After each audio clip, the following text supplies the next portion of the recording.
What is good? What is good, everybody? Happy fucking Tuesday, guys. I hope everybody is off to a good start to your day. Let me just hit this go live button on Instagram if it ever lets me. And let's get right into this shit. So we got Jordan out of the middle of bumfuck nowhere, Utah, Salt Lake City, Utah. We got Nelson out of Houston. And we got a special guest today. We got my brother Juan out of Nevada, out of Lamasu Yeah, Reeds, Casa Offers. Juan, you want to introduce exactly. yourself really quick to everybody? Yeah, real quick, my name is Juan Botero. Actually, I work for Lamasu, directly with Scott, with Casa Offers. I'm actually his closer, one of his two closers, and actually in the process of being the best version of myself and bringing everything to the sellers too. Let's get it. Let's get Love it. it. You guys hear the music going on in the background there, guys? Scott's office Yo, is a fucking, it is insane. but Everything in that shit is different. it's maybe an issue. Maybe it hurt too much or something like that, or it's okay. No, it's Sounds perfect, good. bro. It's like just enough in the background that it's like, all right, I'm fucking ready to make some calls right now. Yeah, I'm ready to close. Ready to close. Hell yeah, bro. We're about to get right into the fucking action today. So I think the way that we're gonna run it, obviously we all are gonna be up here making calls, everything like that. What do you guys want to do? Do you think we do round robin, like Juan goes, Jordan goes, I go, or should we all go and then whoever gets the first call live, everyone else mutes themselves and that person goes? What do you guys think? That's probably the best for the sake of time. The second option, we just all call, and whoever gets on a call, the rest of us just mute while they're taking that call. Just go fucking crazy. Let's go Yeah. crazy. I'm down with it. I'm down with it. So let's get yeah, I actually have a couple calls that I gotta make. Some follow-ups from yesterday. Jordan got a contract yesterday. As you guys saw, the definition of persistence. He just pushed and Yeah. pushed and pushed in a good way and ended up getting that contract signed live on the live for you guys. And we got a couple ones brewing right now. So I know there's gonna be a good wave of contracts coming in the next couple days. So I got one sent out yesterday. It wasn't signed. It was an attorney state. The guy wanted his attorney to review it, so we're waiting on that. Could take a day, could take a month. We will see. But hopefully it only takes a couple days. I'm gonna follow up with him later today. Try to get his attorney on a call, talk with his attorney, go over it with his attorney. It's a one-page agreement, so hopefully he just fucking signs it. But we know how attorneys go, guys. That's why I don't do too much in Jersey anymore because these attorneys be trying to fuck your deals up, guys. So we'll see what happens. We'll see what happens. Quick shout outs. Hold up. We got Rita first. What's good, my brother? David Bell. Let's get it. And let's get into these calls, guys. I want to try to call my guy Brian back, see where he's at this morning, and I got to call Andrew. Let's get it. So let's get right into this action.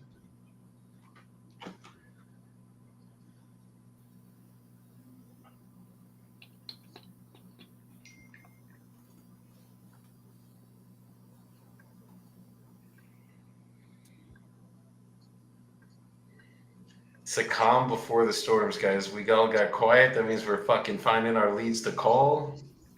Who's going to get the first contract? See if my guy Brian's ready.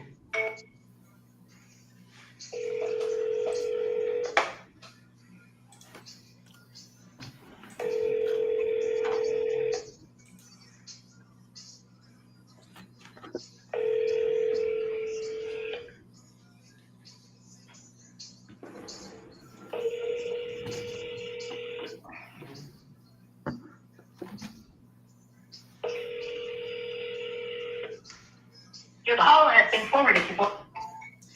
We're going to shoot him the text.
317.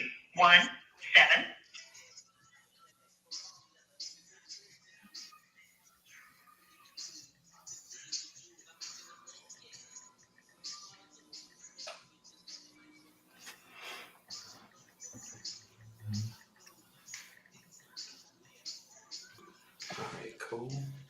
They say the money's in the follows, but for me, the money's in the first and one call closes, guys. That's where the real money gets made. Hello? Hey, is this Kenny? It is. Hey, Kenny, this is Jordan. How's it going? I'm fine, Jordan. How are you? I'm doing well, thank you. Kenny, just reaching out to you about your property on Fifth Ave out there in Knoxville. You recently spoke to one of my associates expressing interest in selling the property, and I was just reaching out today to see if that's something that you're still looking to do. I can't say who it was. People call me all the time and say, are you interested in selling? And I say, no, but you're welcome to call me back. And apparently that was their cue to pass it on to you, Jordan. Which property are you interested in? It is the one on 2305. 2305 is an empty lot. You know that. Okay, it is empty. Did it used to have a structure on it? 2305 is a 50-foot small lot of record, city of Knoxville, been empty for at least 20 years. Okay. At one point in its lifetime, it did have a structure, but it was bulldozed by the city as condemned and hauled away. 2307 East Fifth Avenue, which is next door to it, is a property that's a white house with two big pillars in the front, two big columns in the front. If that's the one you're looking at. Okay. Are you interested in selling both of those potentially? I would be, depending on what the price is. And before you go to, well, what do you want? This is one of those things of, I understand you have your business. You tell me what you're offering, and I'll tell you if it's anything that would convince me to sell. Okay. I am always looking to sell a property if the price is going to be right for both of us. But I know you've got a business, so I would ask you to come back to me and tell me what you want to pay. We'll go from there. Okay. No, that's fair. I can definitely just ask you a few questions, and the way that my process works is just get some information about the property, and then I can take that back and I can look at the comps in the neighborhood and do my process as far as running some numbers and seeing where I could come in at price-wise. Okay, now let me forewarn you. I'm not interested in having my information put by you on a website saying, I found this property and she's interested in a buyer who wants to bid on it. That's not where we're going with this. If you are the person who's going to do your own data and your own purchasing, then we can carry on. But if this is going out to some, I got to go check with all my 50 underwriters and see who wants to underwrite it. Essentially checking on investors. That's not You have been through the ringer, haven't you? No, I do totally also. hear you, Kenny, and I completely respect that. I actually do all of my own underwriting, so I don't really need to go and ask anybody for approval. And I've been doing this for about 5 years. We're just an investment company. Sometimes we buy rentals, we do flips, we work with financial partners to close the property. So it just kind of depends on what makes the most sense from our perspective for the property specifically. But yeah, it sounds. I just don't want to end up on some website, because when that happens, I get all these calls from people that, well, I heard you want to sell. I don't remember talking to you and telling you I want to sell. So that's where we are with that. But if you're ready to proceed in that direction, then that's fine. Carry on and ask your questions. Okay. Yes, ma'am. And no worries. I won't be putting your information on any websites and having a whole bunch of people call you. So no worries there. Kenny, if I could get you a price that made you happy, are you ready to start the process today? Yes. If somebody offers me a price, then I'm ready to go. Yeah, absolutely. Okay. Awesome. Well, after I ask you the questions I need and I run my numbers, I'll get you an offer by the end of this call. And if that number makes sense for you, I'll be sending you an agreement that we can go over together. And as long as we're both good with everything in the agreement, we will both sign, and we'll send it over to a title company who will act as a third party between us that will protect you as the seller and me as the buyer. And then we can pick a closing date of your choosing. for you to receive the money, which title will distribute via wire check or check, whichever you prefer. Does that all sound good? Yeah, that's fine. Okay, so I want to ask the majority of my questions in regards to condition about 2307, since there is a structure there. And as far as the vacant lot goes, I think I have the information that I need on my softwares here. I can basically see the size of it, and then what I'll do is I'll just go and try to find other vacant lots in the area. 2307? For 2305, I was saying as far as the vacant lot. Oh, yeah, the vacant lot. Yeah, those are standard. You can find those on KGIS. Yes, ma'am. I know, there's not a whole lot of questions I can ask about a vacant lot, but I will have some questions about the structure on 2307. It looks here like it is a 3-bed, 2-bath, about 1,400 square feet. Is that still the case? It is a 1,700 square foot. It has an upstairs, downstairs. There are 2 bedrooms down, 1 bathroom. There's 1 bedroom up, 1 bathroom. But it's split into a duplex. It's zoned and a legal duplex for upstairs, downstairs, and it's got all separate utilities. But the staircase that used to link them is still inside the house. So if the staircase were reopened and the staircase on the outside of the house removed, it becomes a 1,700 square foot, 5-bedroom, 3-bathroom, or 5-bedroom, 2-bathroom house. Okay. So, in other words, first off, start out at 1,700 square feet. It's not 1,400. Okay. You can call it a 3-bedroom, 2-bath. It's fine because there's a bathroom down and there's a bathroom up, and then the 2 down bedrooms and 1 bedroom up. But it has the possibility of being a 5-bedroom, 2-bathroom. Okay. And just to reconfirm, I apologize. Okay. So what was the bed and bath count downstairs? Did you say that was a 3-1 downstairs? No, it's a 2-1 down. 2-1 down. The 1-1 up. Okay. Which gives you 3-bedroom, 2-bathroom. Okay. But that's in 2 separate units. Okay. All right, sweet. I appreciate that information. It does look like it's being registered as just a single family 3-bed, 2-bath. But the conversion sounds, how long ago did the conversion happen as far as converting it into well, the conversion is legal as of the 1960 book. So in the city of Knoxville, I'm not sure which one they're using now, but they used to use the 1960 book, which was a listing of all the housing and properties, apartments, etc. in the city. That's I don't know how old you are, but that's an old concept when they used to published all the addresses in a single place. And according to that one, it was a legal duplex in 1960. Okay. So it had separate, whatever you're showing, I mean, I don't know if you're looking at yellow or whatever. Whatever they chose to put in there, I don't know. But anyway, I'm just telling you what it is.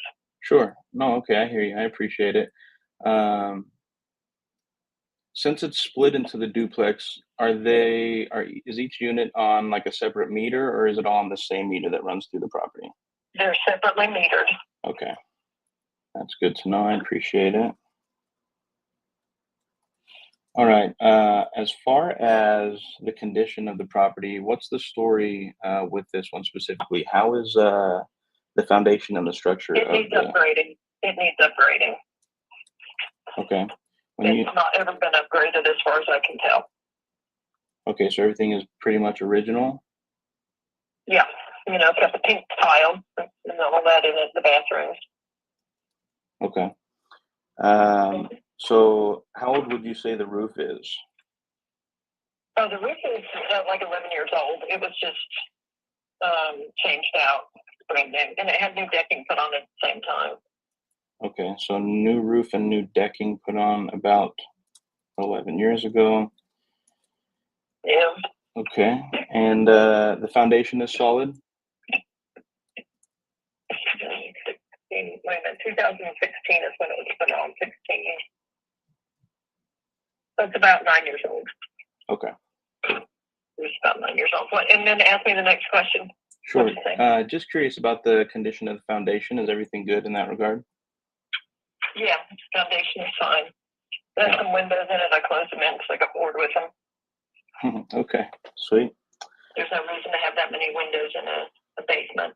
It's a walk-in basement, but it's not a livable basement. Understood. Okay, awesome. So as far as the mechanicals, such as the electrical, the plumbing, and the HVAC, how's the condition of those items? All original. It's all original. Okay, and here on my software, I'm seeing this was built in 1920, so it's all original to that date, or is it? I'm assuming. I don't know. No, I can actually answer that. The wiring has been upgraded. I rewired the upstairs into a panel box, separate panel box that has an SCR cable. So if somebody decided to combine units, they could simply run the SCR cable into the downstairs panel box and have one electric bill. Or if it stays a duplex, it'll be run into into its own panel box still. So the upstairs is rewired. The downstairs has been rewired at some point, but it's in various states of the old 2-wire ungrounded all the way to Romex. So it hasn't been fully rewired, but it's been partially rewired. Plumbing has been upgraded a little bit over time, but it's not super current. It's at least 15 years old. Okay. No major leaks or anything like that, though? Oh, no. No, there are no leaks on it all. Okay. Awesome. Is this property on city sewer and water? Yeah, this is in Park Ridge in Knoxville, and it is totally city everything. This is in the heart of the city. It's 10 blocks from the new stadium. It's 10 blocks from downtown. This is all city. Okay. Awesome. And last question in regards to the condition, just curious about, I know you said like some tile work was done in the bathrooms potentially. When was the last time that the kitchen or bathrooms were updated? No, what I'm telling you is it's got the old pink tile in it. I don't know. Are you from Knoxville? No, ma'am, I'm not. Okay. In Knoxville, everybody and their brother has this old pink Pepto-Bismol pink tile in their bathroom. So when you walk into a bathroom and you see that Pepto-Bismol pink, you know the last time that bathroom was remodeled had to have been the 70s at the latest. And it was probably the original tile that was put in back whenever it was built. Okay. But it's all over the city of Knoxville. Lots and lots and lots of people have that old pink 4x4 square tile. Okay, I hear you. I think that's a hilarious description. When you say Pepto-Bismol, I can picture that color perfectly in my head. Well, it's probably slightly darker than Pepto-Bismol, but it might as well be because it's just pink. And they all trim them out with kind of a bright burgundy trim pieces. And so if I say to somebody from Knoxville, oh, it's got that old Pepto-Bismol pink or the old pink tile, they know exactly what I'm talking about because everybody had it. Okay, that's a hilarious trend when you think about it because I'm sure it's not very aesthetically pleasing, but not right now, but back then it was sort of like the avocado green shag carpet and the harvest gold shag carpet. Every house on the planet had that in there.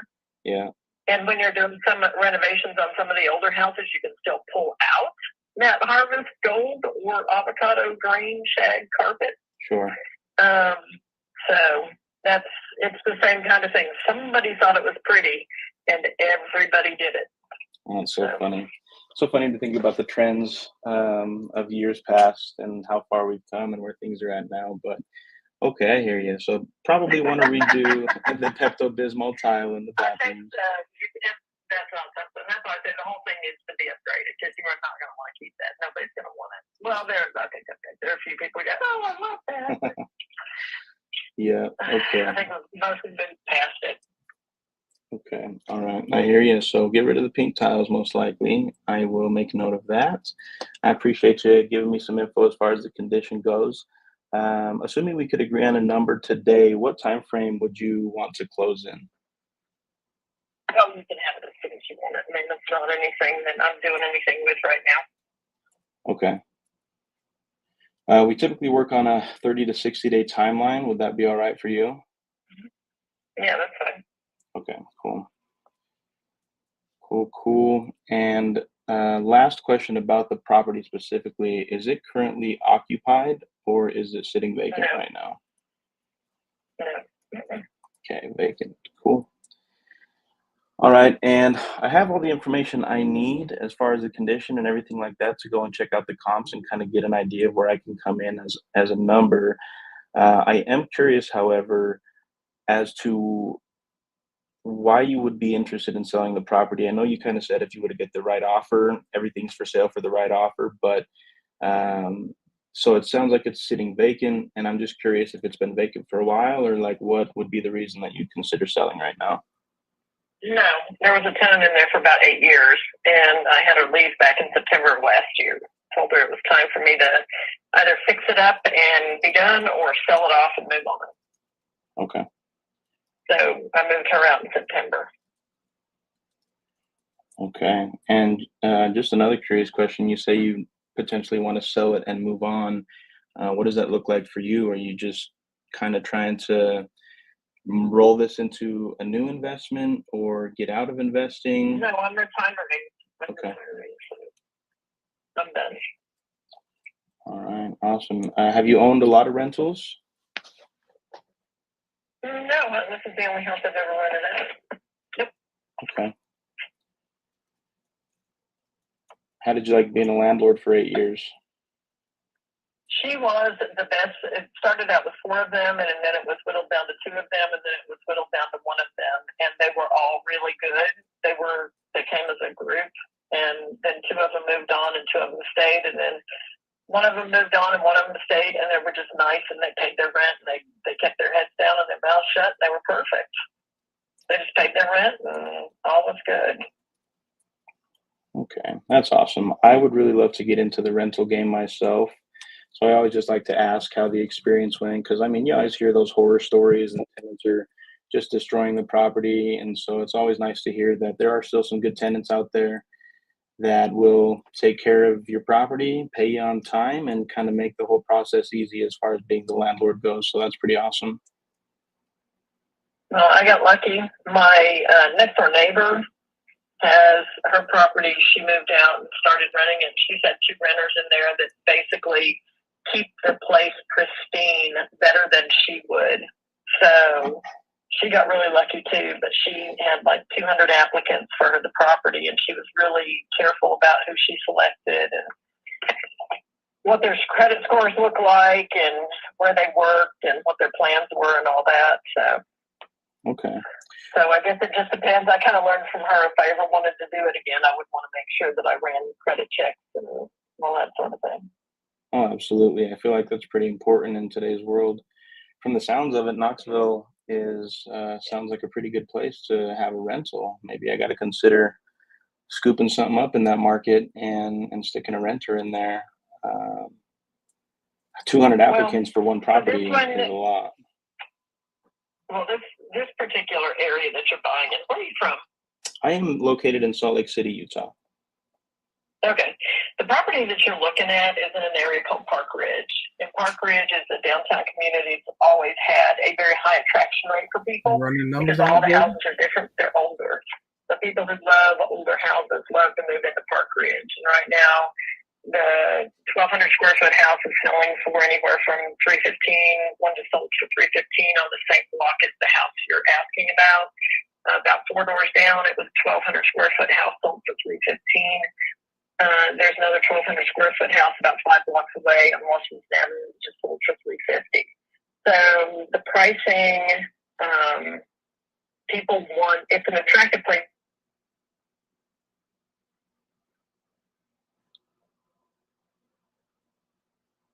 In Park Ridge, it's a very established community sidewalk. People want their kids and their dogs. It's really close to downtown. You can walk. It's close to bike trails, all kinds of stuff that people really like about it. So Okay. There are rentals in that area. My neighbor is renting hers for, I think it's $1,800 a month. And it's a 2-bedroom, 1-bathroom. It's got the original hardwood floors, that sort of thing. I think she got $1,800 this time. It might have only been $1,600, but it was no less than $1,600. I mean, that's just food for thought for you. If since you're not familiar with the area, then Park Ridge, and you can always look this up at Park Commission on Still, and it goes to Zillow, and it'll show you all the houses that are for sale and what's sold and all that. Okay. Yeah, no, I appreciate you kind of giving me the rundown of the area. Sounds like a good area for sure. Yeah, I got to skate. I got work to go do, but if you want to give me a call back to them, you're welcome to do that. Okay, you got about 5 minutes for me? Give me an offer. Yeah. If I can just take 5 minutes, I'm just going to go check out the neighborhood and run some numbers, and I can get you an offer here in about 5 minutes if that works for you. Okay, yeah. Okay, well, I'm going to get myself ready to go then. All right, thanks, Kenny. I'll be right back with you. All right, fellas. Sorry, Nelson, I couldn't hear you. I turned my headphone down a little bit so I could hear her. Oh, no, you're good. I was just saying, are you running numbers while you were talking? No, I actually wasn't. I feel like I was trying to be present for that conversation. But I mean, she sounded like she probably wants north of 300, and I don't think we're going to be that high. Yeah, I think, I don't know. I don't know if anything is, I just pulled it up just now. It looks like there's a comp from 310, which is not that long ago, that sold for 330. There's one from last year that was 310. So sounds like depending on how much work needs to go into it, you definitely need to be south of the 300s for sure. Yeah, I think you're right. It sounds like it probably needs a lot of work, at least cosmetically, for sure. Yeah, because it's a duplex, right? It is, but on like PropStream, it's classified as a single family. But she says she has it broken down into a duplex right now. But I don't see any multifamily comps on PropStream for this one. Yeah, let me see, single family, multifamily. Absolutely, you take care, Richard. I don't see. I see. There's one that did that was 300, 305 maybe back in 2024, but that was 2,200 square foot. So she said this one is 1,700. Yeah, I would say I don't really. Is it on PropStream? Are you on there? It is on PropStream. Yeah, I have it pulled up. I was trying to do the cash comp method, but they were kind of all over the place. I had like some cash comps above 300, some at like 290, and I had a couple at like 130. So I'm thinking about running an ARV method. If I do that, I'm thinking, I see.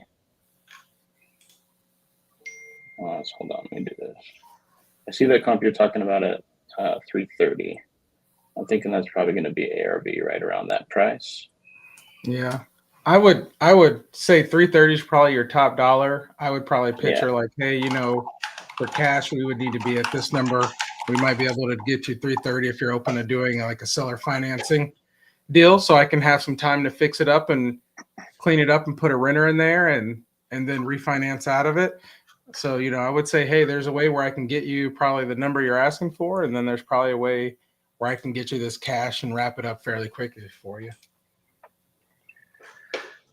Yeah, let me see. So I'm going to call ARV 310, 1,700 square feet. Probably going to need, I don't know, at least $55K in rehab. So I'm thinking we got to probably be around like, let's see, 210. That's even too high. Probably like 170, bro, honestly. Yeah, and I mean, if you hit her with 170, she's just gonna hang up. Hey, Reinhard. Yeah, she is, bro. I actually think we could sell it at 170. This is Joey. How's it going today? At like 150, 160. Good. I think we were trying to reach each other yesterday. I may even just hit her with, I don't even know if we can do your cash price, but if we could, buy the seller finance to get a renter in there and do that and take care of No stress on everything. my end at That all. way you keep getting paid from it. What price would you need to be at? So you're looking. Oh, let me just pull up your. All right, yeah, I'm gonna hit her at like You're looking to sell 150 the house cash and on then Essex see, Street? offer something creative and see what's going on. I think that was the one you were interested in. Maybe do the creative before the cash. That you don't get That's on when the you're clock. actually looking to. Gotta anchor her though. That's a pretty deep anchor, but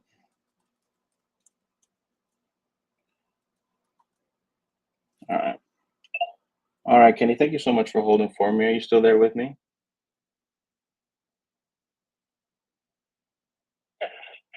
All right, I appreciate your patience. Just taking a look at the neighborhood and looking at comparable properties around this home. I think I could probably get somewhere around 300 on the back end after I potentially go in there and spend. I'm thinking anywhere from like $55,000 to $65,000 on a rehab, just kind of updating all the mechanicals that need to be updated throughout, and then obviously pretty much a full cosmetic update throughout the upstairs and the downstairs. We like to try to make the properties look as close to HGTV as we can, so I'm thinking our budget would be right around that 55 to 65,000. Taking that into consideration, I think I could come in cash. It's going to be like the mid ones, around, I don't know, like 150 to 160,000 cash, and we cover all costs for the transaction. Is that something that you would consider in that price range? No, not at this point. Okay. But I thank you for taking your time and figuring it out. No worries. And before I let you go, change your mind or want to go higher? Huh? Yeah, before I let you go, I was just talking to my partner, and we were pretty sure that offer was going to be a little low for you. I have another couple of options where we could get our offer up a little bit. Something kind of creative as far as you carrying a note, maybe taking payments from us over time. If we were to do something like that, where I could stick a renter in there, and the goal would be to cash flow from day one if possible, what price do you think you would need to consider something like that? Well, I've been offered that. So let me regurgitate back to you what I've been offered, and if you are in that same kind of realm, then my answer is no. So it is, we're going to give you $3,000 down, and we're going to give you $300 a month or $500 a month, and we're going to have a balloon payment in 10 years, and that balloon payment will pay you $180,000. Is that similar to what you're talking about? I'm open to discussion. I might be able to get a little bit higher. Is that similar to what you're talking about, though? In process, yes, ma'am. Basically, we would turn you into the bank. Okay. Go ahead. Yes, you turn me into the bank, but I'm also retiring, and I don't want to be anybody's bank. So my net out of this is going to be cash. My net is going to be the whole thing off of my brain and the cash. Because if I wanted to keep doing that, I'd just rent it out myself. Okay. I'm just done, and I want to move on to other things. So my only option at this point is cash. And I appreciate you suggesting that, because I could have been one of those people who was interested. But to me, at my age, and anybody older than me would be foolish to take something like that, because I don't know what day I'm going to die. Sure. And once we're here at this moment, so I'd rather have my money and do my thing and spend as many days on a cruise ship as I can. That sort of thing. So. You know what? I actually love that. Actually, I'm personally terrified of going on a cruise. My wife really wants me to go on a cruise, and the ocean just absolutely scares me from the depths of my soul. But I can respect the desire to want to go and spend as much time on a cruise ship as possible. I'll just maybe meet you on the beach. That was figuratively speaking. Okay. Spending time on a cruise ship or wandering across the European continent, going from train to train or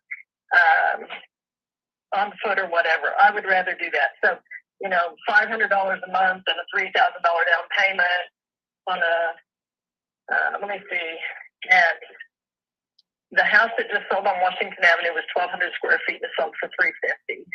Okay. So a 1,700, it's about 1,750 square foot house renovated is going to go on the market for somewhere around 400 to 500. There's one that just went on the market on Washington Avenue. And then there are a couple that are on the market in the 5s and 6s and 7s in that neighborhood. So, but you are an investor and you have to make your money. So I get Yes, it. ma'am. And if you change your mind or want to pursue any further discussion, Jordan, I'm open to talking. No, I appreciate that, Kenny. Let me ask you, what is that net number that you'd like to see in your pocket that would allow you to kind of get out of there, go travel the world and do what you got to do? How much would it take to kind of come to an agreement here on this property? 225. How much? 225. 225. Okay. Mm-hmm. Okay. If I was at 200, would that even be something you would think So about? if you want to go away and consider that, I really do have to get out here and go to work. Unless you got that offer on the table right now. Yeah. I mean, I can potentially get up close to that number. If I could come in around 200 cash, pay all the closing costs, no realtor fees or transaction fees or anything like that, and that number is net to you in your pocket at closing, is that something you would consider? It would need to be higher. Okay. You need to come closer to that 225. Okay. Meet me in the middle. Well, what I can do, my partner's just right here. I know you kind of got to go. If you could give me maybe I really do. 3 minutes to just speak with my partner and talk his ear off and see. He's kind of a stickler for price, but I'll go to bat for you and see if I can't get this up a little closer to that 225. Maybe 2 or 3 minutes, if you don't mind. I'll be right back with you. See if I can make something work here. Okay. Well, I will. I got to put you on mute because I got to go do some stuff to get ready. So Okay. let me know when you're back. All right. No worries. Thanks, Kenny. I'll be right back with you. All right. She on mute. Shoot. I don't know. Can we get up to like 210? I don't know, man. Dude, your job is just to lock her in at a number where we can move it. We know that 330 is a sold comp around the corner. So at 225, you're not really in a bad place. True. So I mean, your goal is just to lock her up anything under 225 and then get somebody over to the house and do your thing. She's obviously real estate smart, right? Mm-hmm. So she knows what's going on, but make it real for her. Get her at 2.5, 2.10, 2 something.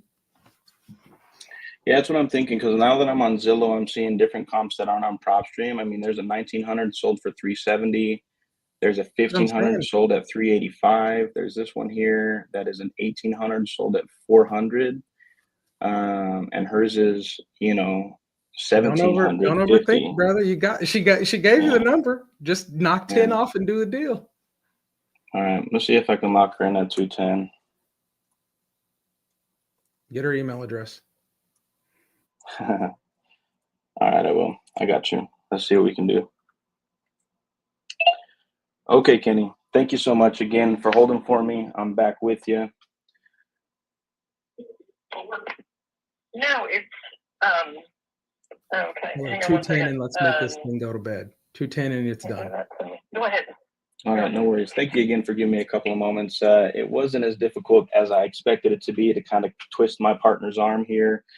I do think I can get closer to that 225. Kenny, if we could come up to 210 cash net to you at closing, do you think we can make something happen here? I'll be happy to consider that. Okay. Let me hang on a minute. Sorry, I got to get out of here. No worries. Is that where you want it to be, Joanne? Okay. Right. Start telling her you're gonna I can get someone over there to check it all that. Okay, so I'm headed out the door now. I will be happy to consider that. Okay. And give it some thought, and I really do have to run. Okay. Well, get out of here. Kenny, before I let you go, the way that the next step would happen, basically, I'm just going to send you a document to your email. Would that work for you? A purchase agreement that we can go over together? Let's talk again in talk again in 24 hours. So I don't like for people to mess around, to waste their time or anything if my answer is no. Sure. So now, what is your inspection clause? Typically, we don't have a specified inspection clause on our purchase agreement and the way we operate. We will get out there to do an inspection as soon as humanly possible and as soon as you can help facilitate access to the property. I mean, default process for us is to try to get in there within the first 7 days. Okay. All right. Okay. Well, if you, if you want to send me a copy, my email address is kennyriffy@yahoo.com. Could you just copy this?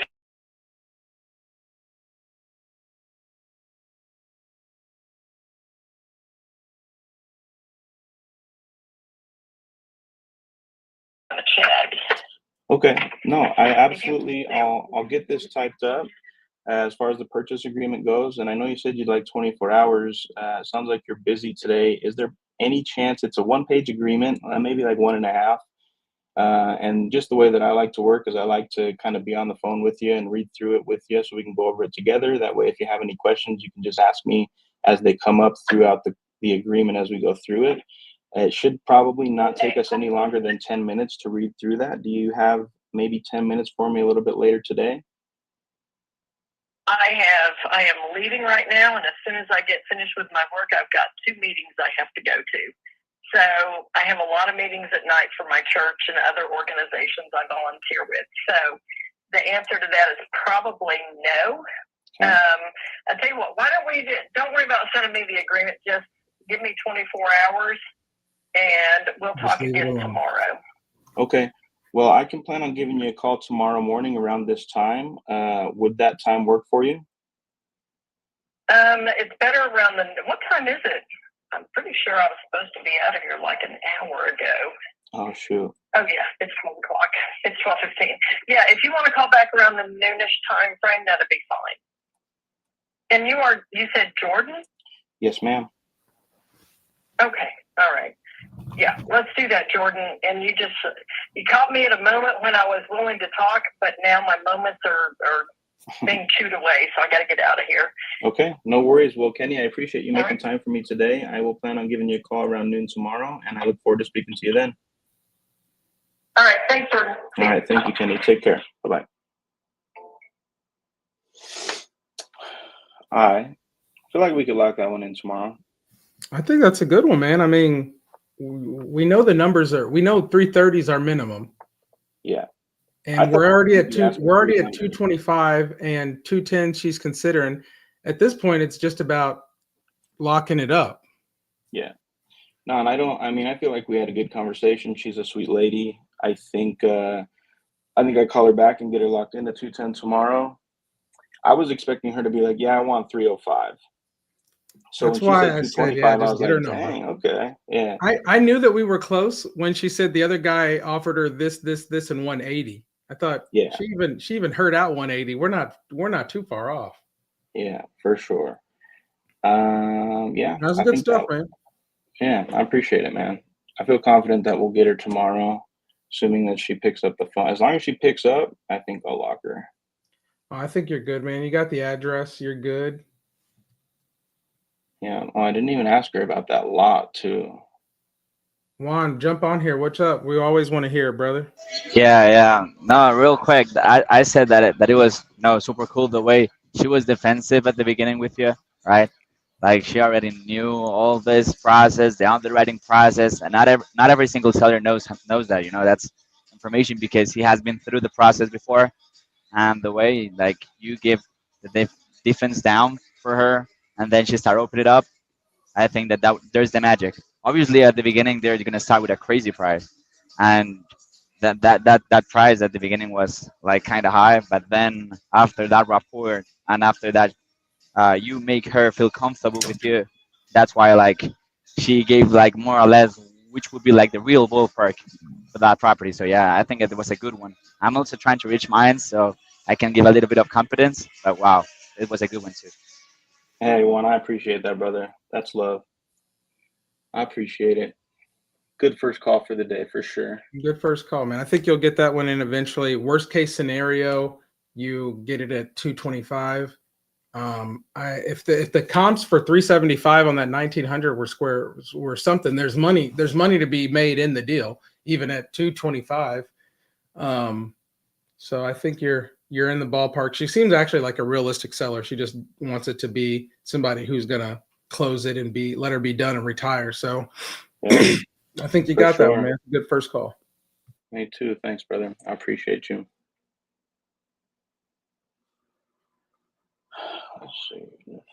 Joey's on the phone with somebody. I mean, it must be $1 million deal he's got going on over there. That we're saying in Marble, right? Yeah. Because it does make it more affordable, Okay. and not everybody has kids. And Marlborough does have a very good charter school. It's called the EMSA, Advanced Math and Science Academy, and that's one of the top-rated schools in the state.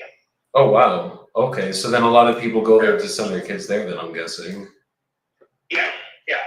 Like I say, people who are really interested in getting their kids to a good school, they try to get their kids into AMSA. Got it. No, that's good then. Then it sounds like it's been a good Section 8 rental for you too, and you don't have to worry too much about the tenants paying. So is it like I'm vaguely familiar with Marlborough. I went to school up in Providence, so I know a lot about Mass, but we haven't done any investments in Marlborough yet. But is it like a good area and everything? Like a good quality neighborhood where this house is? Yeah, oh yeah. I mean, the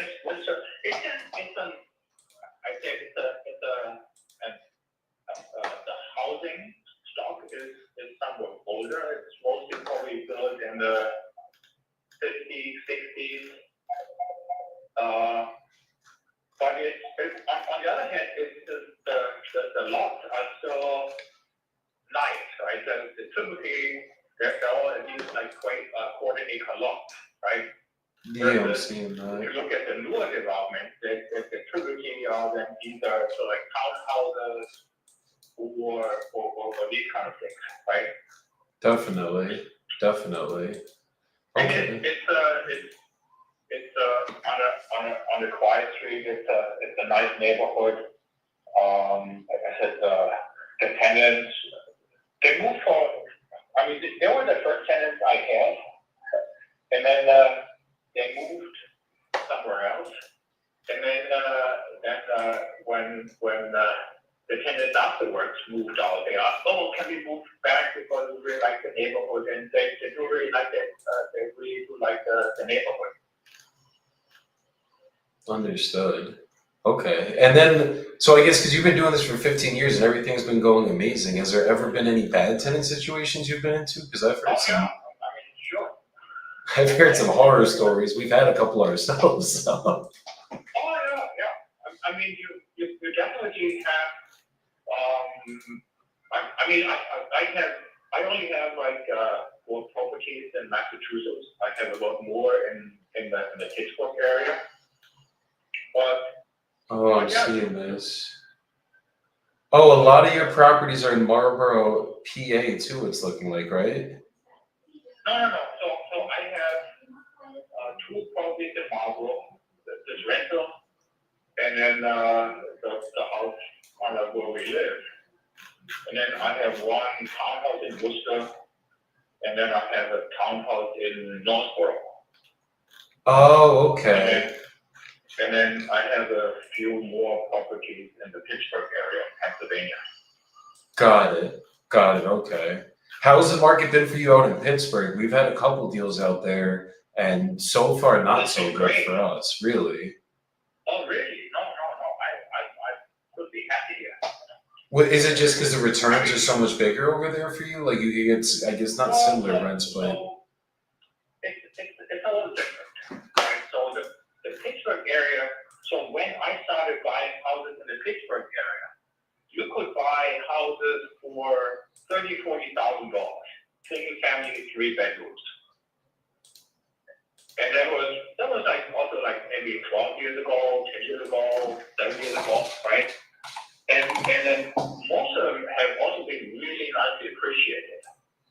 Really? And if you look at the rent to asset cost prices, they're actually quite favorable in Pennsylvania, as it used to be, right? Got it. And I think the tenant stock is a little worse, right? Oh yeah. Because a lot of them are just blue collar, right? And contractors, these kind of things. You don't have as many of these like really high paid jobs. But I mean overall, I think things have been going all right. I mean the rent to asset price returns are quite nice. The appreciation has been quite nice, and also it's a little less regulated. Right? So the cost per contract is a little lower. So it's been working out well for me. Good. Yeah, no, because I know the tenant laws in Massachusetts are kind of similar to the tenant laws in New York, right? Where it's like it's pretty hard to get tenants out, or are they a little bit, I guess, less strict in Massachusetts? Tell me about that. Yeah, I don't know. I can't speak at all for New York. It's definitely harder in Pennsylvania than elsewhere, right? But let's say compared to Texas or some of like really landlord tenant friendly states, but which is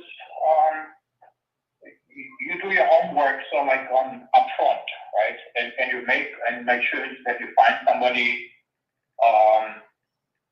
that is well vetted, and then it's actually pretty good. As I had in this townhouse in Worcester, I had the same tenant for 12 years now, and they paid their rent every month on the dot, right? Never had an issue with them. And then the tenants in the counters in Northborough, they have been more of an issue like paying the rent. I mean, they've been taking really good care of the house, but they've been struggling with the rent. And actually, I did have to take them to the housing court, and I just had a hearing this morning. Oh wow. And so, but it's, I mean, you put in, in mediation, you put in an agreement and say, so you agree that this is what you owe in rent, right? And here's the plan, and you get this amount of time to pay down what you owe, and then if you do it, it's great, and if you don't, then you have to move out, right? So I think the process, as far as time is concerned, is a little lengthier than in some other states. But at the end of the day, if you have a tenant who doesn't work or doesn't pay, right? Yeah, there's a process for them. That makes sense. How did it go this morning? Good. I mean, it was really pretty straightforward. Good. Thank God. And then so there's a plan in place, and they said, yeah, you agree that going forward, you pay the rent by the 15th of the month, and here's how you pay down what you owe for the next 4 months. And if you fail this agreement, then I can file a motion and they can be evicted. Understood. That's not bad then. That's not bad at all. Okay. No, and I get some friends who also in real estate, and they actually have more properties than me in Massachusetts, and I say, yeah, sometimes it does take a little longer than in some other places. Oh yeah. But ultimately, the process works. No, we had some properties up in Binghamton, New York, and like literally it took over a year to get tenants out. It was just like it was all during COVID time and everything. It was a nightmare. But that's why I don't like doing it. Yeah, the COVID time is obviously, and in particular in New York, they had all these can't evict somebody, and that was pretty bad. And unfortunately, there are tenants who take advantage of this, right? Fortunately, I did not have any issues. I mean, out of all I have some 20-some properties, and I really didn't have a single one where the tenants refused to make payments because they didn't have to legally. Okay. No, that makes sense. And for the tenants that are in there right now, are they month to month or annual leases right now? I have to check. Okay. I'm actually to be honest, because they've been there so long, I'm not. I have to check what. I think it was. If I remember, my typically these days is you start with an annual, and then it automatically renews on a month to month basis. So they should be month to month now, but you just got to double check. Yeah. I think that's what it is, but I'll have to double check.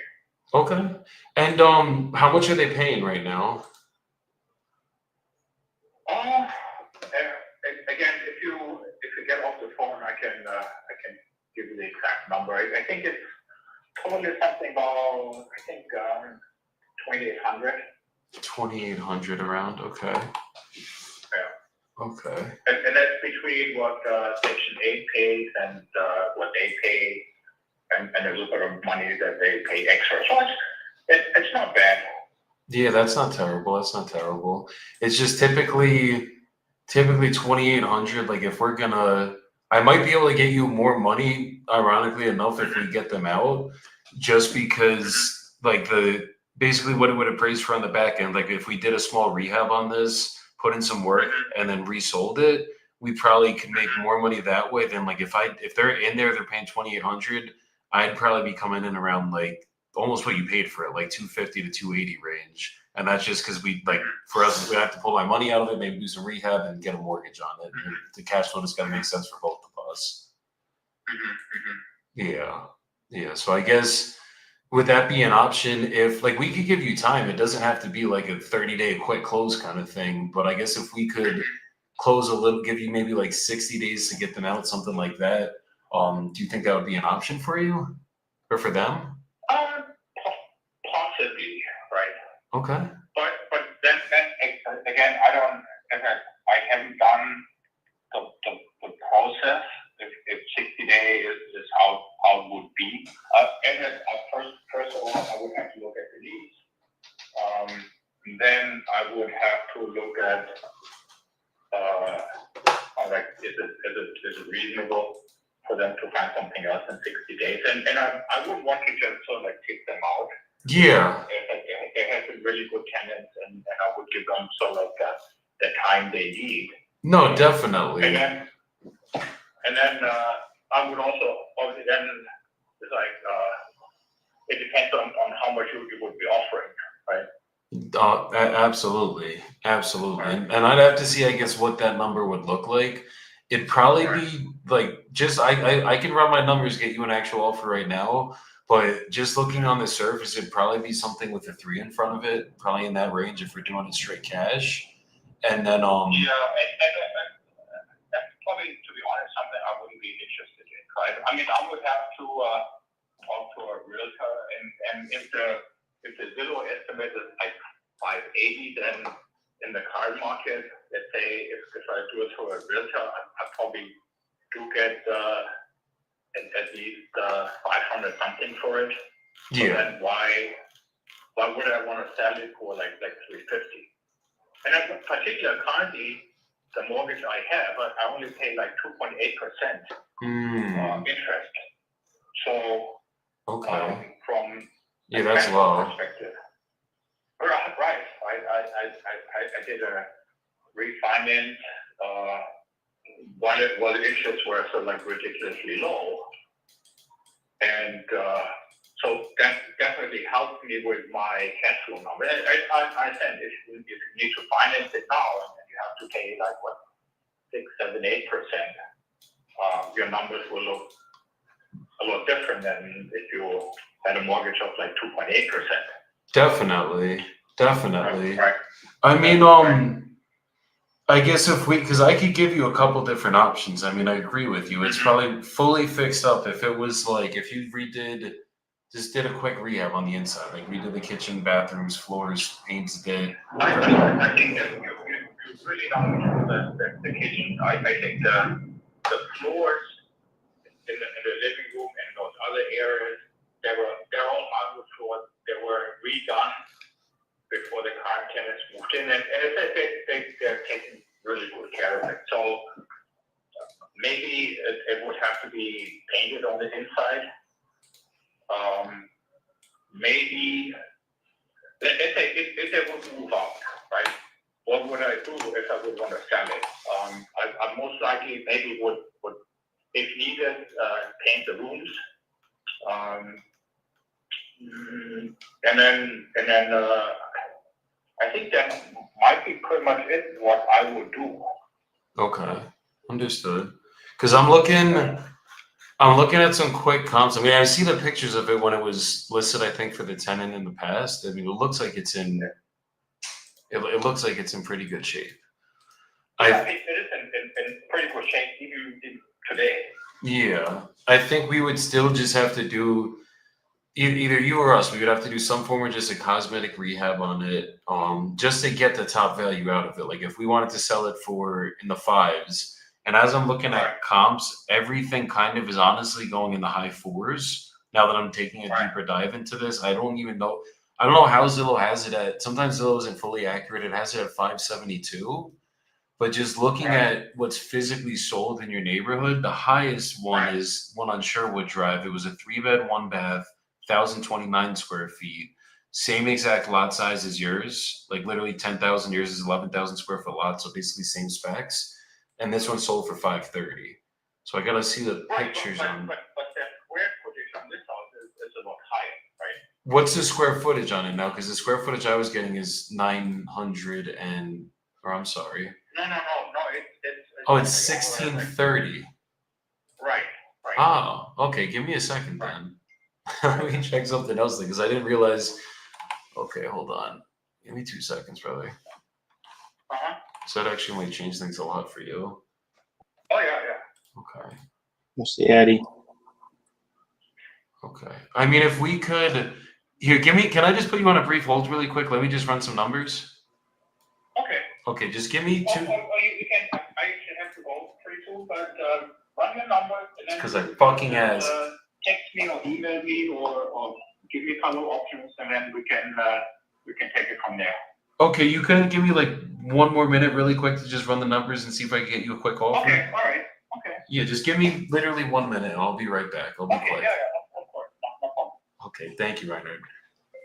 Alright, bro, so this is way fucking bigger. Hold up a second. Because I was looking at comps, like there's one that was 2 fixed up that's sold for 592. That's obviously not going to be our comp.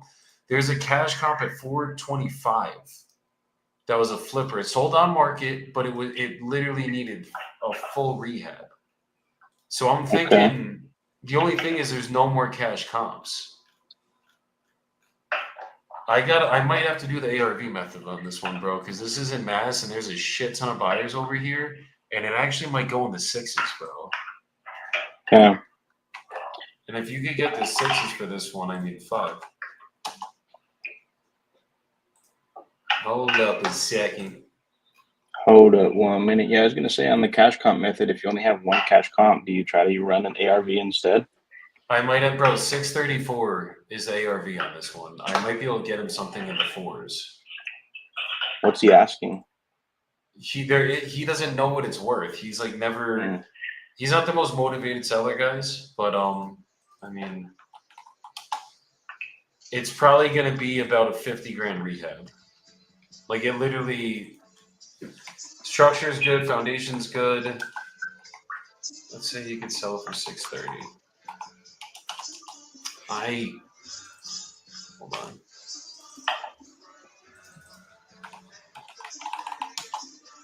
Yeah, I could probably sell this for up to 430. Okay, lock him in 400, 410. Okay. All right, Ryan, are you still here? Yeah, I'm still here. Okay. So one other option that I could do, I'm looking at the numbers because it's 1,600 square feet. I actually might be able to get around that 590 that we were talking about, kind of what Zillow has it at. There's a bunch of comps that we're selling all in that range. So I feel confident on that end. And then I think in terms of work, just because the finishes we'd have to do to bring it up into those comps that are selling in the high fives, low sixes, we'd probably have to put about 60 grand of work into it. Like we'd probably have to just redo the kitchen. If the floors are good, then that would save about 10 grand for us. But I think like put in a really nice kitchen, do the bathrooms, and then just figure out any more cosmetic stuff that we'd have to update on the outside just to make it look like the ones that we're going for in the high fives. Okay. So basically, I probably would. I would not redo the kitchen. Obviously, that would be your call. What I would do is, if someone would kind of like stage it to sell it, I would put in probably in the bathroom a new vanity that makes it look really nice. I would possibly, if it's vacancy, if the hardwood floor needs to be sanded and refinished, then I would spend probably the 4 grand or so on putting in a mini split. So you can say, well, you don't need that in the kitchen, whatever living room area. You don't need an in window AC. Right? So those are the kind of things. If I would just sort of like wanted to sell it for the best price with limited investment, that's what I would do. But again, that would be obviously your call. yeah, it's just if we're gonna get top dollar out of it, we'd probably still just have to do those things because like the one that just sold. I'm not going to tell you what you want to do, but if it was me, right, and if you think about it, let's say you put in $60,000 to make it really, really nice. Yes. Right? And then you sell it to individuals. Mm-hmm. So then you do it for a realtor, right? And then the realtor gets what, 5% these days? Yeah, 5 or 6%. Essentially, you're paying 5% on the $60,000 improvement to the realtor, right? Because so unless it's one of those where you invest $60,000 and then you can sell it for $80,000 more, right? If you deduct the commission for the realtor, yeah, and you may not hit your numbers, and you're sort of like somewhat increasing your risk, right? And maybe there's somebody, let's say you just to make up a number, and instead of putting in 60,000 and selling for 600,000, right? Maybe you put in 5,000 and then sell it for 550 or 545, right? You will still have a very nice house. definitely. You give the buyer the option if they want to spend that additional $50,000-$60,000 or not. And I think in the current economic situation, people maybe say, well, I'd rather spend $60,000 less per house or $50,000 less per house, right? And I can afford it. It's within my sort of like income bracket. And then over time, I can do some upgrade. Definitely. Yeah, and I think either way, if I sold it for 560 or if I sold it for 6, it's just kind of how deep are we willing to go into the work? If I could do it for minimal work, that would still be a win. Obviously, like the less work and the quicker I can flip it, the better for us because then we don't have to hold it. But I think the way that we could get it, if I'm doing it straight cash, and I think this is where most investors would be coming in anyways, we probably could get it done in the 400 range. Like if it's straight cash as is, you don't have to touch it, deal with any more work or anything on that end. Sure. We'd probably be coming in for around like 4 to 415 if that's something you consider. No, definitely not. Right. Okay, so if it was straight cash, you wouldn't consider anything like that if you don't have to pay any commissions or anything? No, not at 400,000, right? Okay. Right. I guess if we Because and say if I would sell it, right, if I would want to sell it, right? I think it's and it, I mean I would have to talk to a realtor, but let's say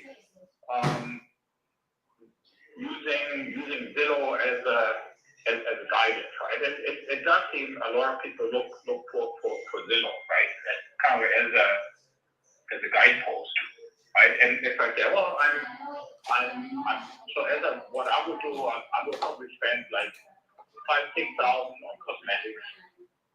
I think I would get it for like 30,000 under Zillow estimate, like for 550. There's a good chance that I would be able to sell it, right? And then probably I would still net around 500, right? And then that's still a little more than if I do a quick sell for 400,000. Right? Understood. And I mean, I have another option, but I just know I wouldn't be in the fives. Like I have we have another service we offer, and I'd have to see if it would actually get approved for it. But basically, the way that the other route works is I'm not purchasing it anymore. It would basically be like I have investor realtor relationships that we work with that are local to you. We would throw it up on the open market ourselves. We would pay for any rehab that needs to get done when the inspection came back. We would basically pay for all the commissions, all the closing costs, and me and you would just have to agree on a net number. But one, I'd have to see if we could even get it approved for it. And I guess two, it would just I just know on the surface looking at it, it probably would still be in the fours. It would just be significantly higher than a straight cash offer. Like usually you get the same result as a cash offer. In terms of convenience, you don't have to deal with much. It's just we would be able to get you more because we're not buying it. We have other end buyers that would possibly purchase this, get a mortgage on it, and do it that way. Yeah, is that something you would consider if it was just a net number? You didn't have to do any work. Yeah, but given my low cost financing, right? And given that I have for now really reliable tenants. Yeah. To me, like this 28. We're not getting anything better, guys. Guaranteed cash flow, right? Works really well. I can just wait. I think long term housing in Marlborough and Massachusetts is still a good investment. It may not increase at the same rate as it did in the past, right? But I think there's always a demand for people who say, I don't want to live in one of those like big condo blocks, right? I want to have a family, I want to have a little backyard, right? And I'm paying extra for it. Definitely. Right? And I think right now the better play is actually to sell it to someone who actually wants to live in it. Yeah, I mean, if you're gonna, those people are prepared. Right now, if you look at in Boston, Massachusetts, if you look at the rental housing prices, you are actually smarter just renting, not buying. oh, I've seen it's insane over there. Right. If you're just looking at your cash flow, right? If you're like, oh, so I have to invest, let's say, $550 in the house, and they say I'm going to get $3,000 in rent, right? And I'm based on Zillow, and based on the market here, I could certainly increase the rent to over $3,000. I'm not a problem, right? But it's still then from a rental investment, I think right now you are better off just selling it to somebody who wants to live there and who is prepared to pay for the home ownership. Yeah, I mean, another option we could do, just because the interest rate on your mortgage, and I mean, if it doesn't make sense, it's all good. But the only, like, if it was cash or even if I listed it, the highest we probably could be at is around like 450, 460. And I know that obviously doesn't make sense right now, but if I could get in the fives, another way we could do it is basically we make payments over to you monthly, and basically it would just be the payments over time instead of the payments all at once. And then you don't have to deal with tenants, renting it, repairs, anything like that. We would now own it, and you would essentially become our bank, and then we would just take over whatever's remaining on the mortgage. Yeah, I mean, that could be a possibility. Okay. Well, if there's any way, it doesn't have to be the second, but if you could just get me, I guess, like where the mortgage balance is, what the payments are, even just like you can cross out any important information, but just anything like the most recent mortgage statement, usually I can send you over a proposal of just what it would look like. And then if that's an option, I mean, I could probably get you 500 grand that way. It would just be over time. And then at least then you don't have to keep taking care of the property, anything like that. Okay. Yeah, we've done that for other people that are investors. Usually it works better if it's not your primary residence. You don't need the money directly right now from the sale, but you just want to take the passive income. Mm-hmm. Okay. Well, I mean, I would consider it. Okay. So yeah, if you could get me that stuff, and then I could circle back with you in another day or two once I put everything together, and then we could just go over it. If it makes sense, great. If not, we'll figure out something else. Okay. Sounds good. Send me your email address and I can send you the info. Okay, I'm gonna text it right now. Just like a screenshot of the most recent mortgage payments, usually the easiest, or I'm sorry, the most recent mortgage statement. And then I'll see all the numbers right there, the balance, the monthly payments, interest, everything. Okay. And we'll put it together. Okay. Okay. All right. Sounds good. Okay, I'm sending over my email right now, brother. Okay. Sounds good. We'll talk to you later. Okay, I really appreciate your time today too. Sounds good. Yep. Thanks. Talk to Definitely. you later. Bye. You take care. Bye-bye. All right, guys.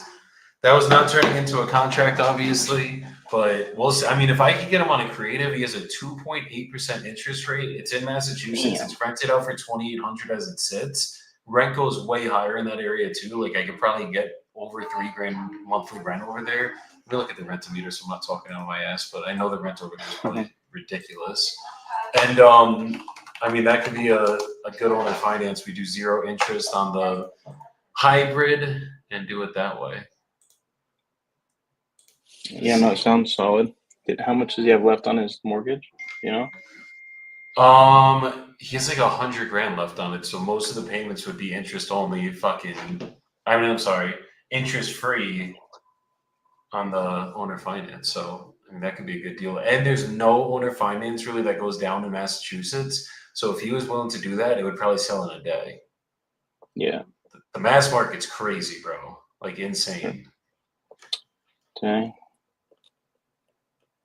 That was a good call. Sounds like there's potential there for sure.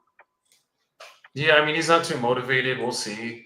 I'm gonna put him in a follow-up on offer warm, so he gets that text sequence, and then I'm gonna set a follow-up for him later this week. But yeah, we shall see. What's today? Today's Tuesday. Thursday. Okay. Juan, when you get someone live on the call, we'll mute ourselves and you unmute, and then we'll let you go, kind of thing. So it'll be enjoyable. Yeah. I saw already. I saw. Yeah, I had one that told me like, "Hey, I'm just going out of my appointment, so just give me a call in 15 minutes, and I will be ready to talk about it."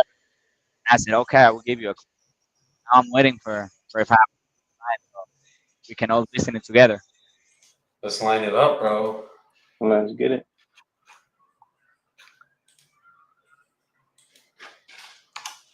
Let me go back to unread. Bro, that lady I'm gonna lock up tomorrow that I spoke with earlier. I missed that whole conversation. I was on the phone. I have no idea what happened, what was said. She sounded brutal. What happened? It was pretty masterful, brother. No, yeah? it went pretty well. It went pretty well. She was kind of rigid at first, and I was kind of able to soften her up a little bit. And she didn't give me a number up front, but after I made my anchor offer, which was like 150. She was like, "Nah, that won't work." And then that allowed me to get her price out of her, and she said she wanted 225. I have her chomping on 210, and I think ARV is like 370. There is a comp just like right down the street, about the same size, that just sold for 400 in the last 90 days. So I think it's a deal at 210 for sure. And she just has to go do like church shit right now. So I gotta call her back tomorrow at noon. But I think I'll lock her in for sure. But I was gonna say that lead came into the system, bro, in October. Leads never die. Leads never die. Everyone wants to blame the fucking leads, guys. It's like you could have leads from 10 months. You could have leads from 2 years ago that finally fucking pop. And at the end of the day, it's like it's all in the follow-up, it's all in the timing. And just because they said they were ready to sell a year ago, maybe they changed their mind, maybe some life shit happened. You never know when that lead's going to convert. I mean, I've closed deals that came from years in the past, and the lead finally fucking pops and you make 20, 30, 40 grand. So like you can't, everyone wants to judge the leads. Shut up. Like stop trying to judge the fucking leads. That's all I gotta say. Larry, shut up. Just shut up. Just stop it. Because like I think people forget that the person on the other end of the line is a person. It's a human being who's going through life, and like who knows what's going to happen when in their life, and there's certain circumstances that come up, and they're ready to sell now, like you're saying, when they weren't a year ago or 6 months ago, but now they have a reason that they got to move out of state to take care of a family member or whatever the case may be, and now they need to sell. So yeah, as long as they don't tell you fuck off, or they don't text stop into the system, like I'm calling you. I'm gonna keep calling you. That's what I'm saying, bro.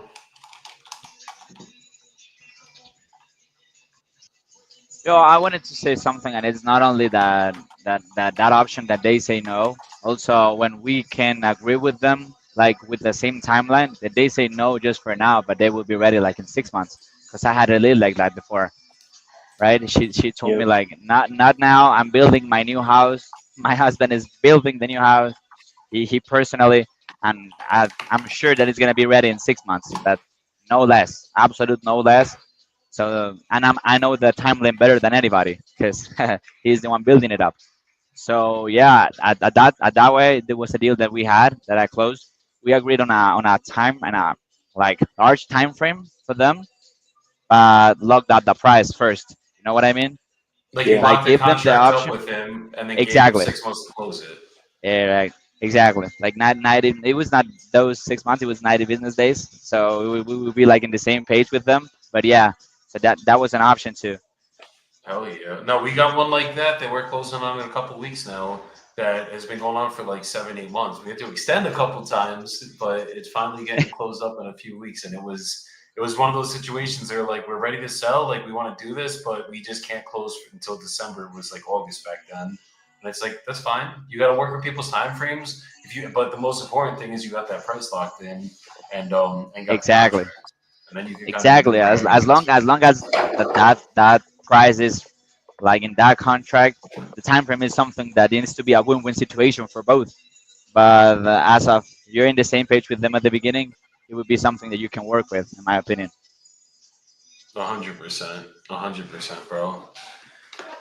It's all in the follow-ups. It's all in setting the cadences, guys. That's how you will win the most. You got to make sure that fucking you know their time frame, you're in their head, and you guys will close more deals that way.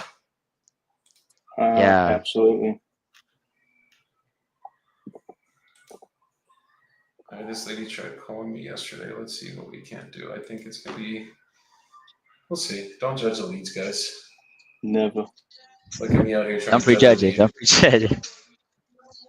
Like, I don't know if it's gonna be a good one. I'm waiting. Yeah, I know the one I'm gonna call like in 15 minutes.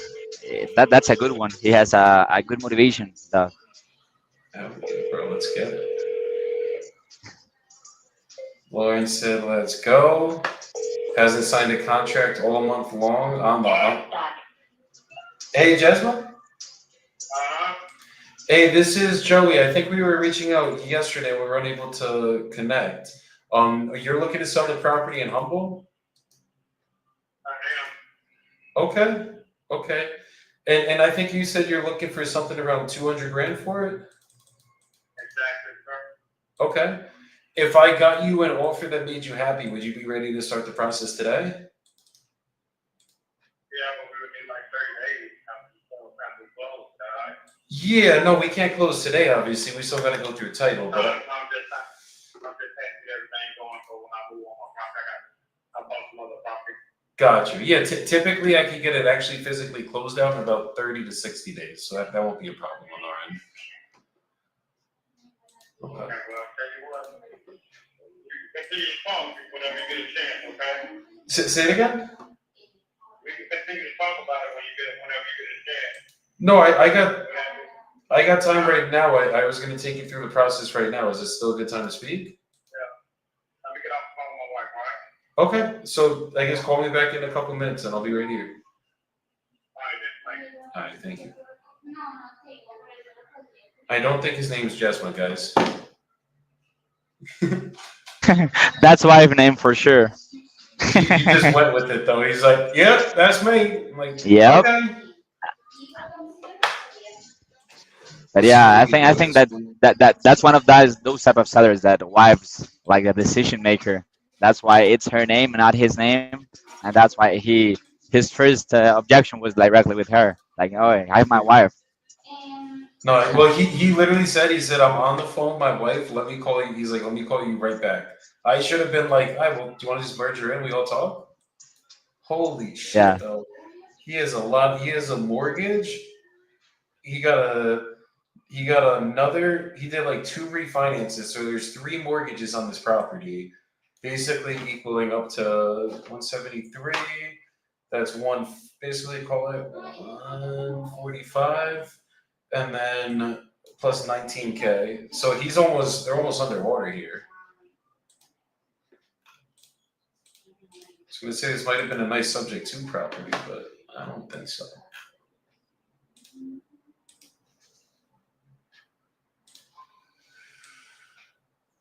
No, it's only about 20.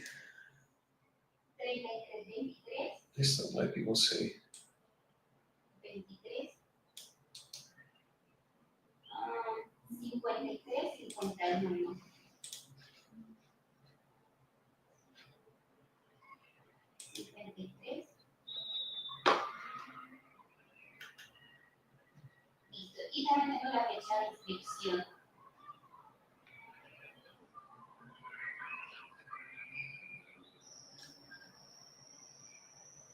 All right, you guys over here making money? Every second of the day, brother. Oh man, I had to talk to my developers. There's always something breaking issue happening, something every day. That's the business we signed up for, brother. That's the business we signed up for. We can't complain. We just have to make it happen.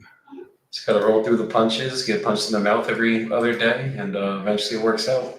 There you go. Every other day, just take a beating in your face. Oh yeah, we got one yesterday, bro. We have a deal that was supposed to close today. It's closing Friday now. Never had this happen in my career yet, guys. The guy did the final walkthrough of the property. Someone broke in, fucking spray painted graffiti on the walls of the property and left their skateboard there. So it's probably just some punk little kid that's fucking like saw an open window, went in, had their fun, whatever. So we're good. We just have to go. We're sending a locksmith to the property today. We're changing the locks.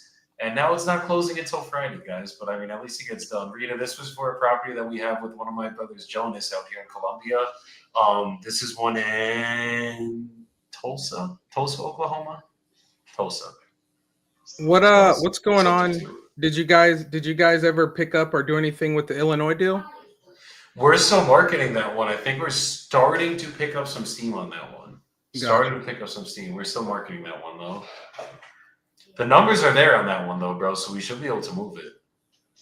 No, but as long as you're in the same page with her or with him, with the seller, I mean, it's everything all right. But wow, it's crazy. Doing that final walkthrough and find that, wow. Never had that one happen yet, bro. Like I've had a lot of bullshit happened close to closing. I've had deals fall out at the closing table, but it never.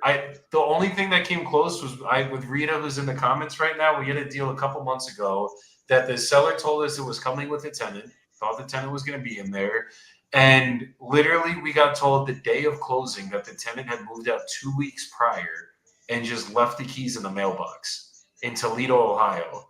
So we're sitting here like, oh fuck, like we're in the hood, kind of like somebody might have got in here and fucked us right now. Like someone squatting in there.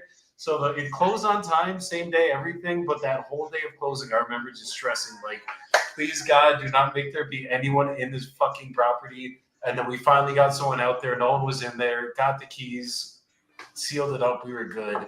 But this time, someone did get in there and fucked up the property. So whatever, gotta roll with the punches. And almost 2 weeks is like a time. It's a very, very long time for a squatter just to go in. That's it. Break everything. Fuck everything up. It was good for the last month. We assigned it 2 weeks ago. Everything was good when we assigned it, and then out of nowhere, just like boom, fucking bullshit. What is how it goes? Rita said they got that Texas deal from Newly. I love it. Yes, sir. We're JV in that one. We should be. It's in Fort Worth. We should be getting it moved. We've had one in Fort Worth that I have with Scott with Lamassu leads, guys, that has been a fucking title nightmare, but I think we're winning the battle. We're getting fucking close to winning the battle, bro. Like 3 affidavits of airships that had to get done, witnesses that we didn't have. It was like everything that could go wrong was going wrong, but we're finally like, it's you just got to get the shovel in that situation, guys, and just start digging up the shit. Just fucking scooping it, throwing it out. And the more that you dig, sometimes the worse it gets. But I think with this one, we're getting there. So Fort Worth is a good fucking market, though. I'll say that much. Oh yeah, yeah. Texas is it. Yeah, and that's what Casa takes as must. You know, those 3 that you saw, and also the one that I closed just 2 days ago. It was in Texas too, because that market is hot, and also there's a lot of homeowners distressed, and that just need to be called, I think. Bro, 100%. And a lot of them speak Spanish, bro. So that helps for me. My girl out here is fucking calling Spanish. I'm sure with you, Juan. Los todos. Yeah, I understand. No, yeah. Also, that one wasn't in Spanish though. She was in Mexico, and the property was in Texas, vacant for a month and a half. So. Pues gentes de México es muy difícil para hablar, yo veo en Dallas. Yeah. Mucho difícil con números. No, a lot of them are like tricky. They want to play with you. I have like they say, yeah, I'm gonna sign today at 8 p.m. I call them next week whole day with no answer from them. So our tricky prisons. 100%, but we get them done still. That's all that matters. Yeah. That's what make it. If there's a will, there's a way. That's what they say, brother. You just talked to a guy Hey, trying did you to get sell my some lots email, in Joey? Houston. Yeah, I gotta throw everything in. All right. I could probably do that really quick, honestly. But let me double check. I got it. Yeah, I got it. All right. Bibio. Did I do it wrong? Yeah. Hey, Bibio. Hey, I'm not your guy when it comes to spelling stuff and all that. My wife's an English teacher. I send her everything before it goes out. That's funny. I actually do the same thing, bro. I'd be like, all right, babe, will you read this before I send this? Just make sure I'm straight and I'm not sounding crazy. But you know what, though? I copied it from here. On your thing, it says Joseph Bibbo. I don't know. Yeah, that's how it's spelled. And then it corrected to Bibio. I don't know. I don't know, brother. Breaking my heart out here, Nelson. It's okay. I'm sorry. Okay, 12:45. I just spoke to the dude. I can't tell. What was that? Said today's flying by. Oh, I know for sure. Just spoke to Mr. Bobby. He's trying to sell these lots out in Houston, and I can't tell if he has his head in the clouds or if they're a good deal. Or if you have yours. If you get some lots out here, let me know, because I got a guy who does residential and multifamily, so he buys lots is all he does.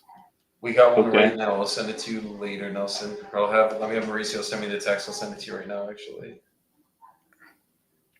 I think this dude said he wanted 72K each. There's like 4 lots, but there's only 2 addresses, and each I don't know if he wanted 72,000 for the 6,000 square foot or the 3,000 square foot. Because if it's just 6,000, I don't know. I'm trying to look at it on Propelio, because on PropStream, like right here, there's a 3,000 square foot lot that sold for 65, and one that sold for 69.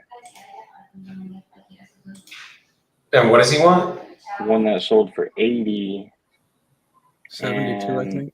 Yeah, 72 for each 3,000, and then one that sold for 85. That one's 4,600, so a little bit bigger, but I think it's probably right around 72 to 74,000 for each 3,000 square feet. And these were all, well, hold on, actually, those were not cash sales.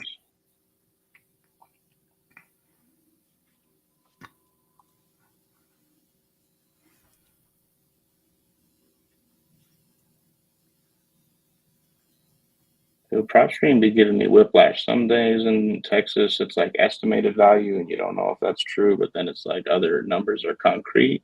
Double checking on Privy, always. Yeah, Texas is like a non-disclosure, so sometimes it's hard to nail them down. Can't trust PropStream out here in Texas. You can trust them everywhere else. It's my most trusted source. But fucking Texas is the only one that fucking you can't trust them out here. No, and I told you we as CASA, as we work mostly on Texas, when we need to make the MAO, the IRV, actually we usually go to Privy. That's the one of the most accurate ones for that specific zone. That's what we're doing now, bro. I was doing Propelio before, and Propelio was good to me for a while. But since we started doing the cash comp method, where we only look for cash comps, it did not work. It was a shit show. So Privy has everything for not every last data point, but it should have majority of what you need. Yeah. Yeah, Privy's the way. Yeah, I'm gonna upload this. I mean, we're just chilling here. I could fucking upload some leads. There's gold in there somewhere. You know, we'll get the shovel.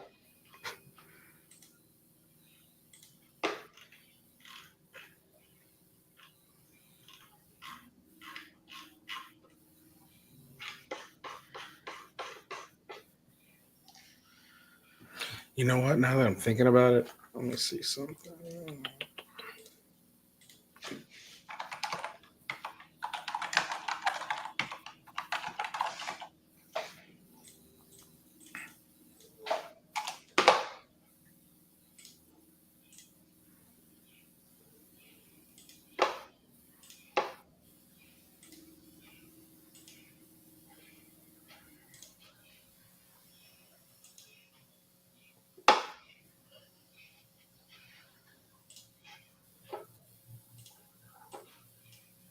He's for Bibio.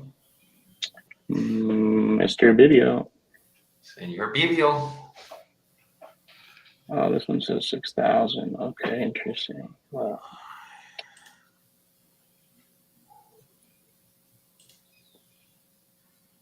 Okay, cool. We got phone, name, everything. We good. Select the tags.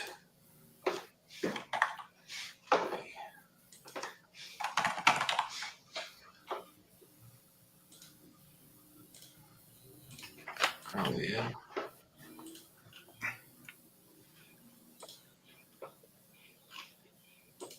Alright, we throwing it in. Rita's laughing at my name.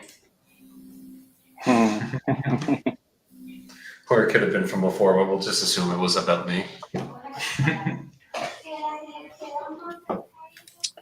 What do you know? I can't pull that up on Privy. Hell yeah.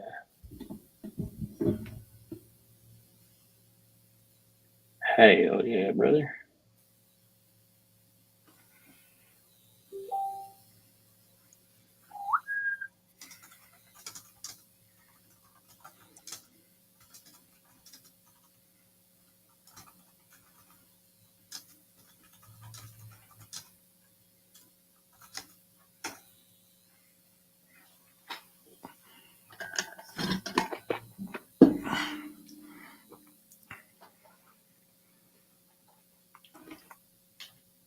Privy striking out on these, brothers.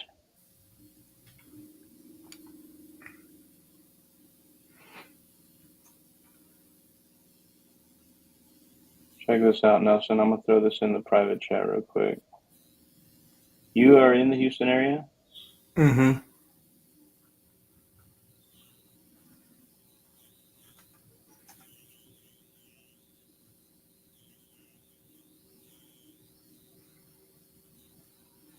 I got like the highest cash comp and sold at 80K, but then the lowest sold at like 34K.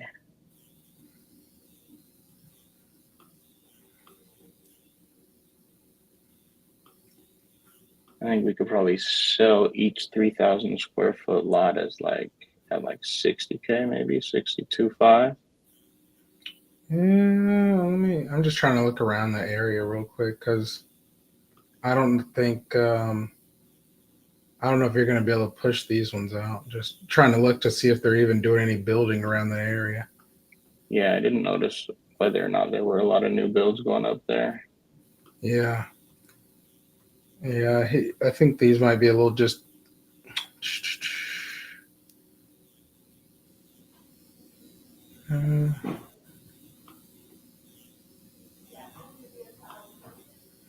There's like a couple people who've done some building over there, but I don't know if they're paying that for the lots. So. Was I muted that whole time, guys? I think I was just fucking muted. Yeah, I think you were. Danny said nos Yeah, you were. vemos. I said nos vamos, and then I said hágale pues. Let's get it. Let's get it.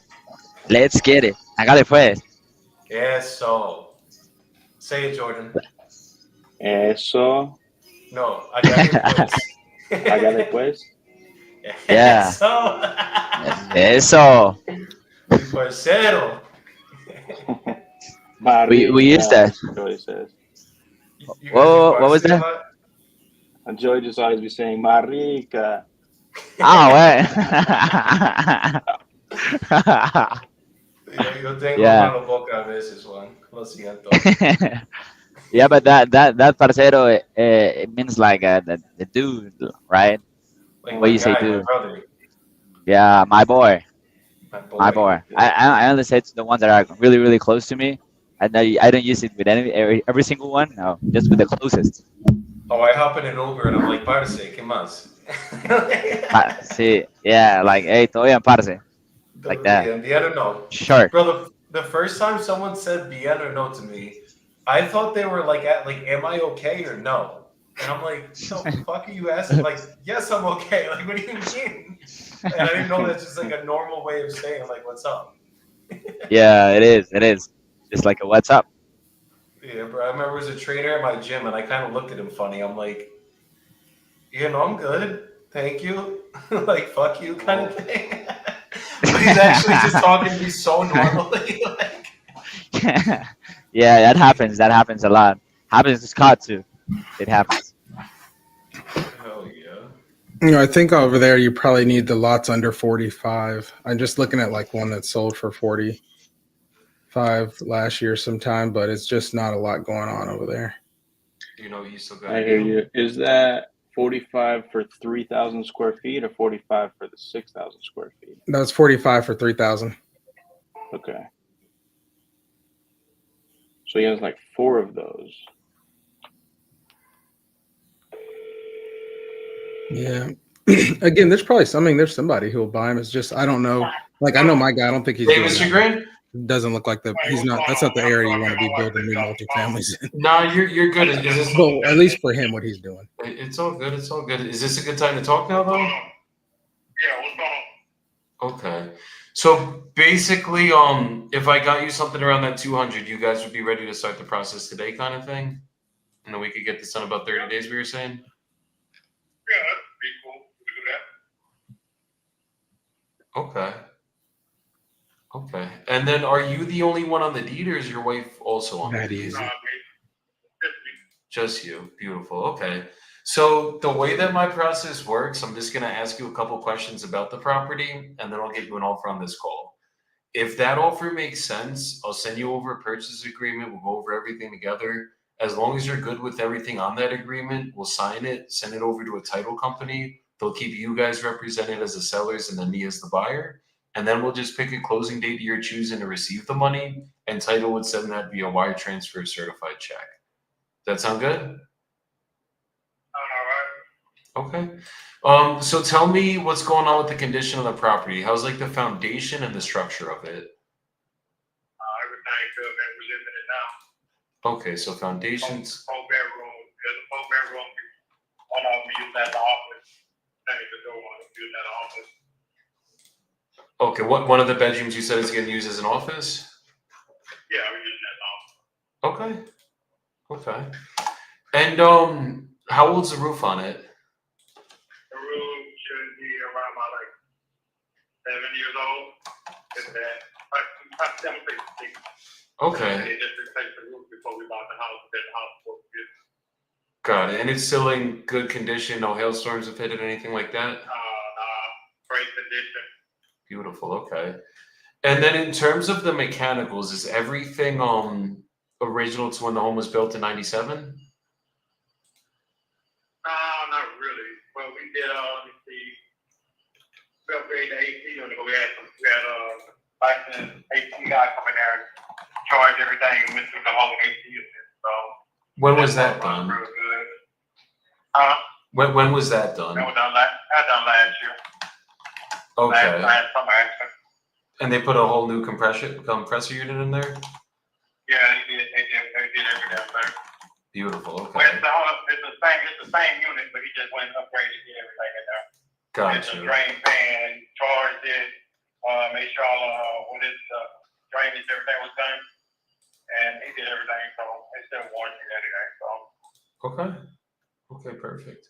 And then what about electrical and plumbing? Are those original to when the house was built, or were those upgraded as well? But electrical has been upgraded.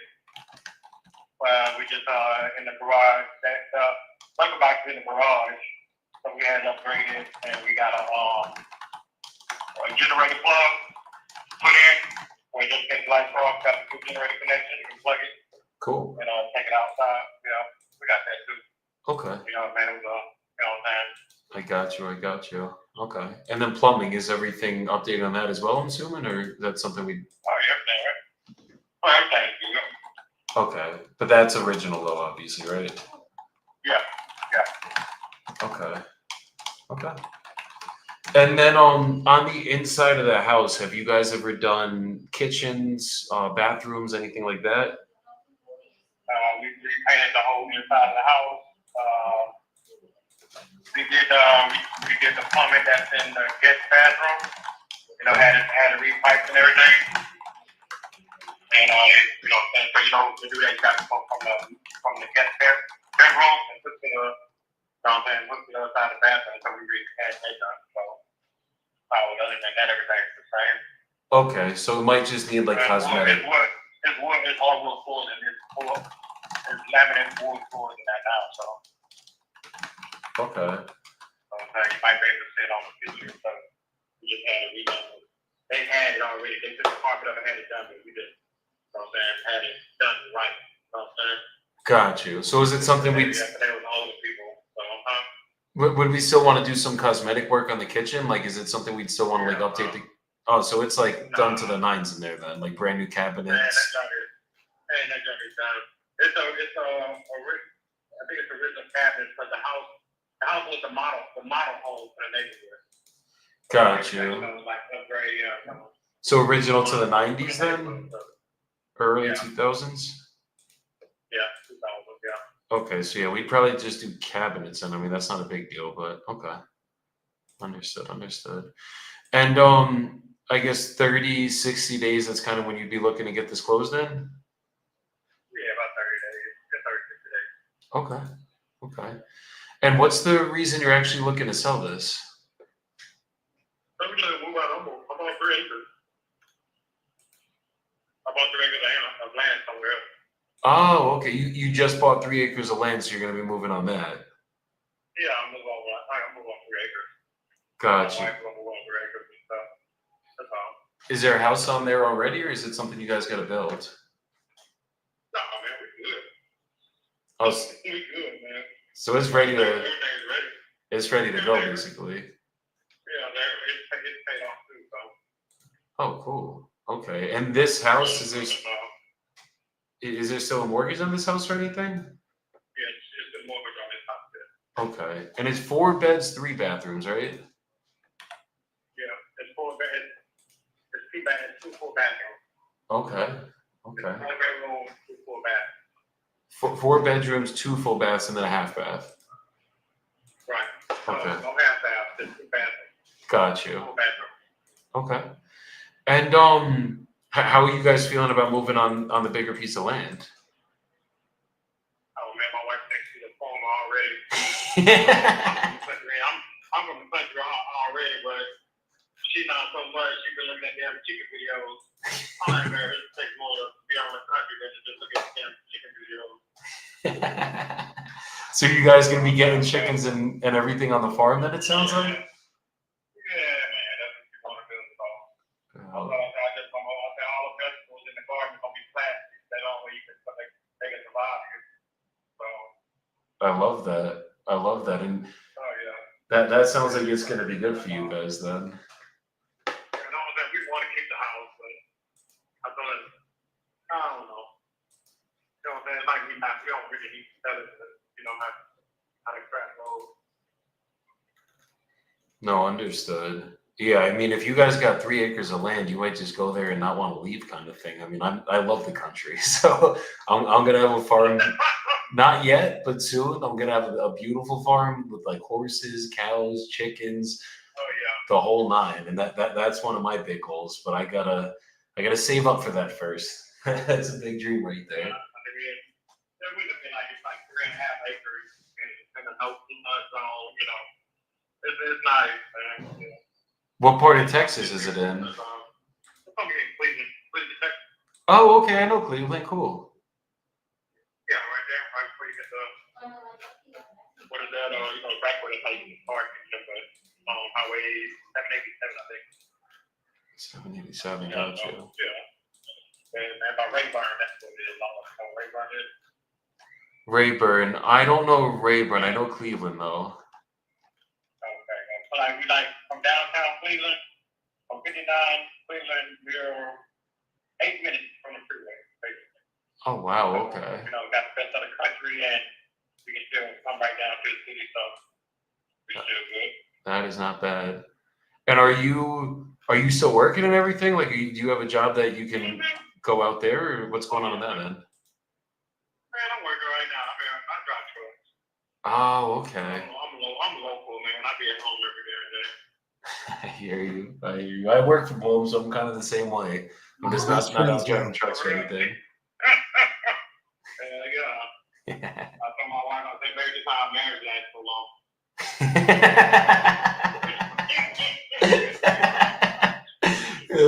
She kept your ass at home. That's all that mattered. Yeah. It's like a virgin, man. Oh, I love that, brother. I love that. That's how it has to be, man. You gotta have fun. You gotta enjoy it, and I'm sure some good, healthy fighting sometimes, but on the good way.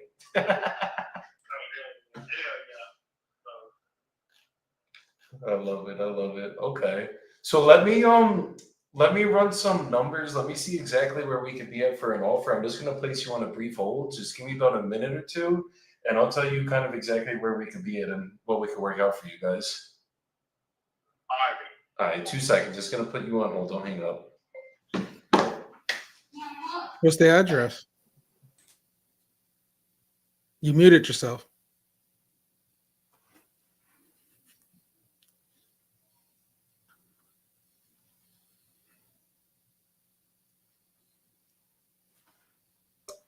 All right, Nelson, I'm gonna send it right now to the chat, my bad. You good, brother? I got my fiance in the background with the mi amor, mi amor. We're trying to He get just all that loves you. first. He just loves you. Amor. Amor, amor. Ya tú sabes.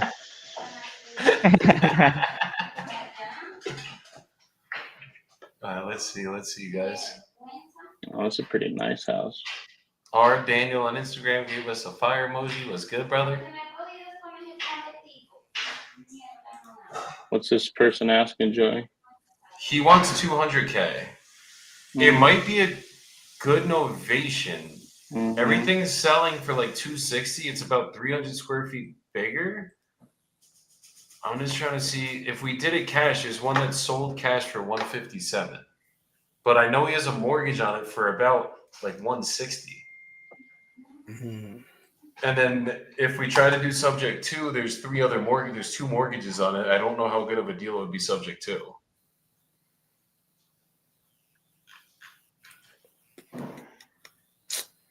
Yeah, I'm trying to look real quick. So Yeah, I see one cash at 145.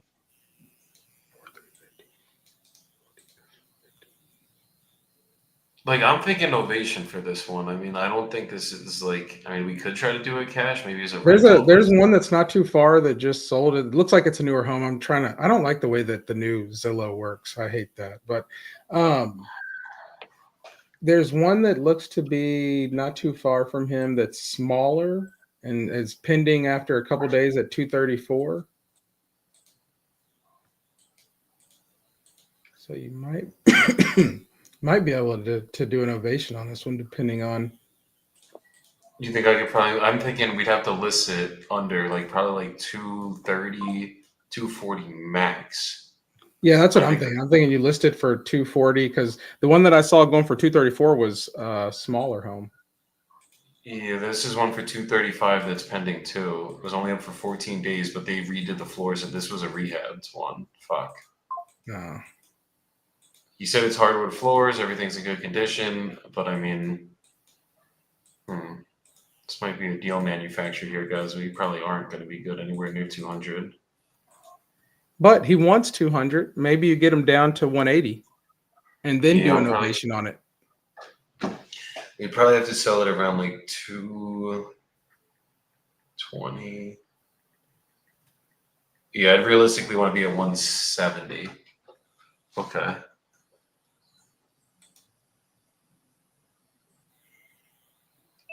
Hey, Mr. Green, you still here? Okay, cool. So kind of what I'm looking at on my end, there's a couple pendings right now. In your neighborhood, there's one that's literally about to sell for 235, and they basically did a full remodel on the inside. Like there's like brand new flooring all throughout. They fully updated the kitchen, so it's like a 2025 standard kitchen, brand new bathrooms. Like it looks like they did a flip here. So they probably gutted the whole thing inside and out and or not outside, but gutted the whole inside and then just made it very, very nice. So I'm thinking that's probably where we'd be able to sell it for on the back end. I mean, your house is in good condition. It's not like we'd have to do too much. I think the most we'd really have to spend to do it would be somewhere around 30 grand. I think that's probably the most it really would take to just do a cosmetic rehab on the inside. Obviously, mechanically, we don't have to do too much. And I know obviously you guys are looking to sell this, get out to the acreage, go enjoy that next chapter of your life. I'm sure your wife's excited to go get the chickens and everything else on that end. And we could basically do this where we do it straight cash. But I know at 200, obviously we'd be losing money. We'd be coming in probably 150 to 160. I can't do that with my brother.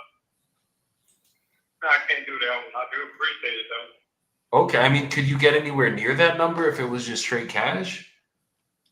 Nah, I didn't know what it is. Okay, I mean, I guess if it was straight cash, where you didn't have to worry about like doing any rehab to it or anything like that, I guess where would you kind of need to land at? We ain't meeting hardly nowhere. If you're talking about what you say, 150. Yeah, 150 to 160.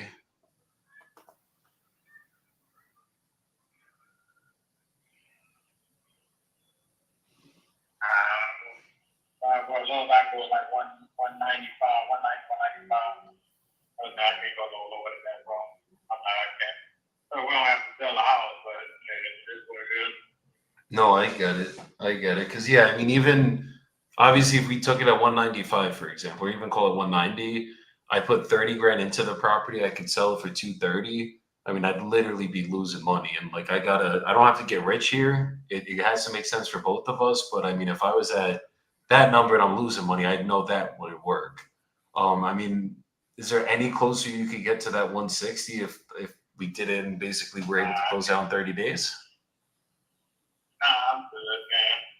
I appreciate it. I can't do that. Okay, so I guess what are you guys gonna do if you don't sell it? You're literally just gonna keep paying the mortgage on this and leave it as is? Oh, no, yeah.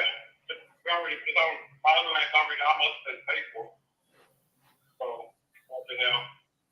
There's no individual, I guess. Just that, but, you just have a house in the place and have a house in the city. Got it. I mean, is that something you guys are actually looking to do, or I guess where are you at on that end? Is that something you guys are actually like looking to do? Like, is that something you want to do? Is it obviously keep paying on the mortgage if you're not going to be living there? We can handle it. No big deal. Okay. We gotta make sense. We gotta make sense of these two. So No, that's the main thing. But something that cheap, that ain't making no sense to me. got it. And I guess what's the reason at that range it's not making sense? Is there like a big mortgage on it or something like that? Oh, it's just slow. Got you. Like if it was a desperate need to sell a house or financial problem and all that, but that's not none of it. So No, I get it. I get it.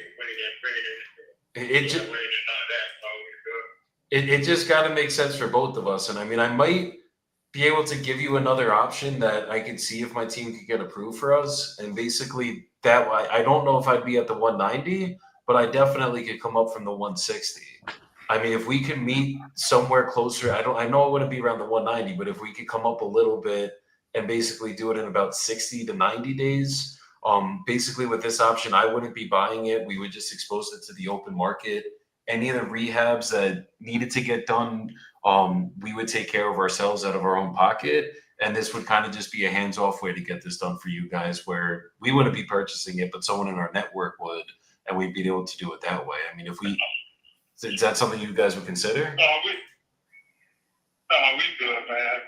I know the market gonna be going back up. I think when it was all the way up like it was the house valued at 270. You know what I'm saying? But I know right now it's valued at around say 240. Yeah, right now. it's 226 on Zillow. Yeah, it's about 226 on Zillow. If you had about 350 more square feet, it would sell around 260. But everything around your square footage is going between basically 200 to 235. That's the highest one in your square footage that's sold. Yeah, but you already know that if I actually post it on somewhere and then spend 230, 220, I still can walk away with $50. You know what I'm saying? Yeah, no, trust me, I get that much. It's just most people, if you're gonna get an end buyer, I just wait. okay, I just wait. You know what I'm saying? I understand. know what you're doing. I went to real estate school too. You know what I'm saying? But that's why I know y'all gotta make a profit too, right? Definitely. It just I'm just saying, you know what I'm saying? it just would have to make sense for both of us. As long as you're happy with the number, I can make something on it. I mean, we could definitely get a deal done. It's just at that 190. I just know there's no way to get it done at that number. That's cool. Okay. That's cool, man. I appreciate it, though. No, definitely, brother. And if anything, would it be okay if I just Yeah, keep me posted. I'll keep circling back in with you every couple of weeks just to see where you're at with everything. And if anything changes, just know I'm here to get this done for you. All right, cool. Appreciate it, bro. All right, thanks, brother. You have a great rest of your day, man. You take care. All right, bye-bye. That's how it goes. I honestly thought I was going to get him. He was obviously in the clouds. I thought if I could have landed at 180, that would have been a 20K novation. I would have locked it up. But 190, that's only a 10K spread. If anything goes wrong on that novation, you're fucked. Like I will never lock up a novation that's only a 10 grand spread. That's just not fair to the sellers. That's facts. I feel like you could have got him at 180. You think so? I think that was when you let go, and then I call in a couple days, and I like slowly reel him back in. I think he was like not ready to make the decision today. I think because he was at 190, and like one thing I learned in the past, I would have came up to like 180. I would have like given him my best fucking offer, and then it's like next time I call him, we're already stuck. You know what I mean? Like I'm already at 180. It's like now I still have to come up. But if I was like by staying down at that 160, maybe I came up to 170, I'm gonna call him next time, and now that 180 is gonna sound so much fucking better. It's patience sometimes, which I don't like. That's the thing with like the market in 2025 is everything is 10 or 15 grand away from a deal. 100%. But what I don't want to do is lock him in and then have to come back. No, of course you never want to do that. You never want to do that. Yeah. But I think if you call him like you said sometime, I think 180 isn't too far off. 100%. I think that's one of those guys. It's like I hit him with it. He fucks with me. Obviously, he kept hitting me with the bro and the fucking my guy. You know, like we had good rapport. I think that's one you just got to put in the follow-up sequence and take from there.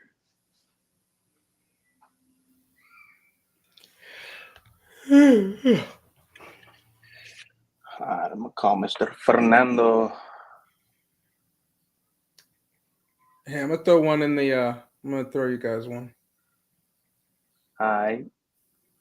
Maybe. Oh, yeah, I upload the leads and then I never put them on anything, so they're just sitting there right now, collecting dust. Let me do it. Oh wait, let me put this guy in a follow-up campaign first. Let's see.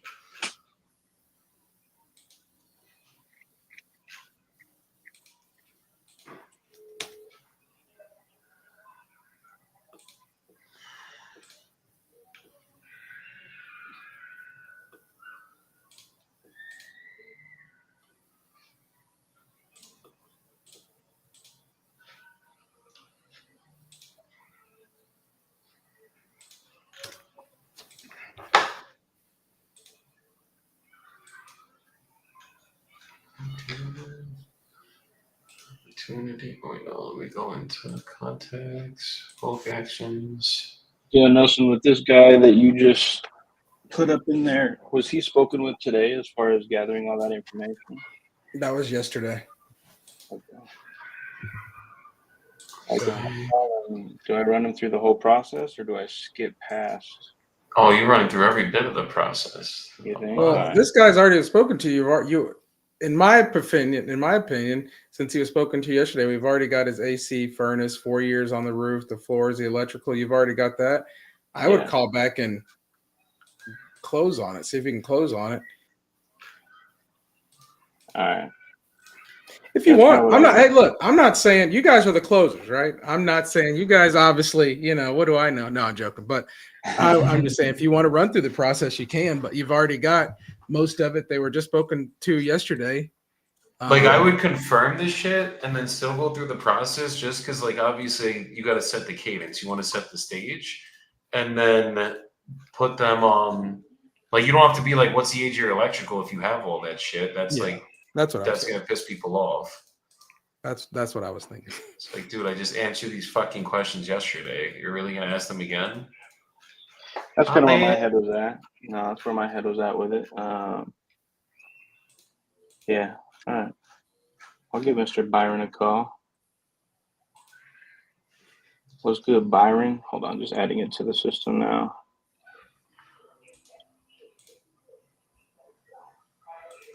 Jordan, I'm blessing you right now on your end. Bet.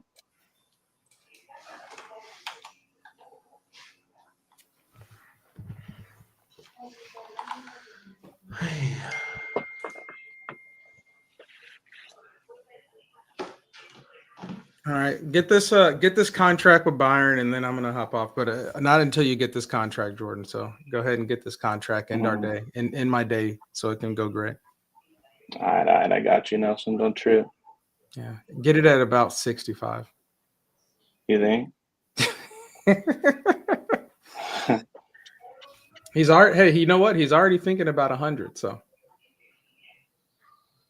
That's what he want. What it says no asking on here, or did it have an asking? It said Yeah, he said was. no It said asking. he was offered 100, 110. He's thinking about it. Okay, So okay. it's definitely one of these homes that need work. Zillow has it at 176. All right. I'll pull it up on Propelio, so I got it in front of me. Tiny house, damn. But Dallas is a good market, so let's run it. Dallas is a good market, exactly. Some stuff will pop off in Dallas. We're closing on a tiny house right now, bro. We'll close on it yesterday. Tiny home. Tiny home, little JVD The with good thing with the tiny home is even if the true value of it is 176, like it says, it's 700 square foot. You can't rehab it, but so much money. You know what I mean? So it's not going to be a 60K rehab. All right, let's see what Byron's talking about.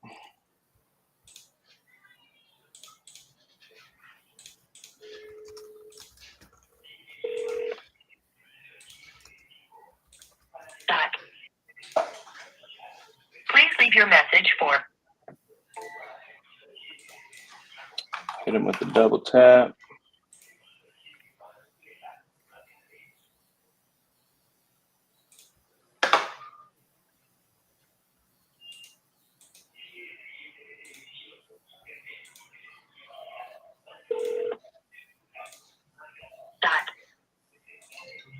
Please leave your message for 2.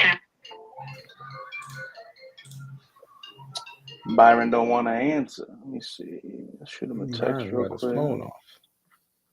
Yeah, it is going straight to voicemail.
All right, I'm going to shoot him a text, and I'll triple tap him in like 3 minutes.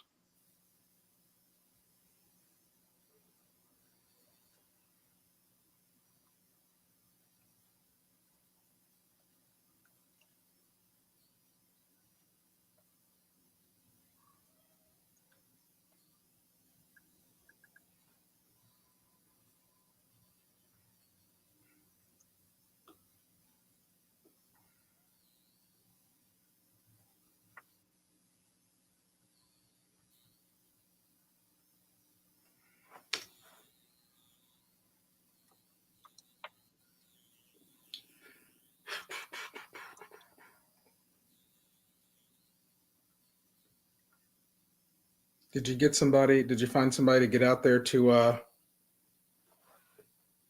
property from yesterday? Not yet, but the seller sent in photos this morning. So we'll probably get that moving on the dispo end, and then I'll try to set up a time for somebody to get out there to walk it tomorrow.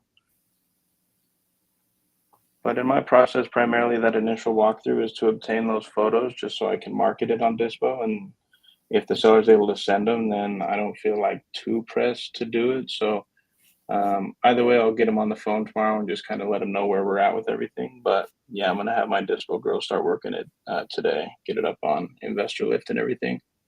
There you go, buddy. There you go. Yes, sir. We're going to make it do what it do. Yep.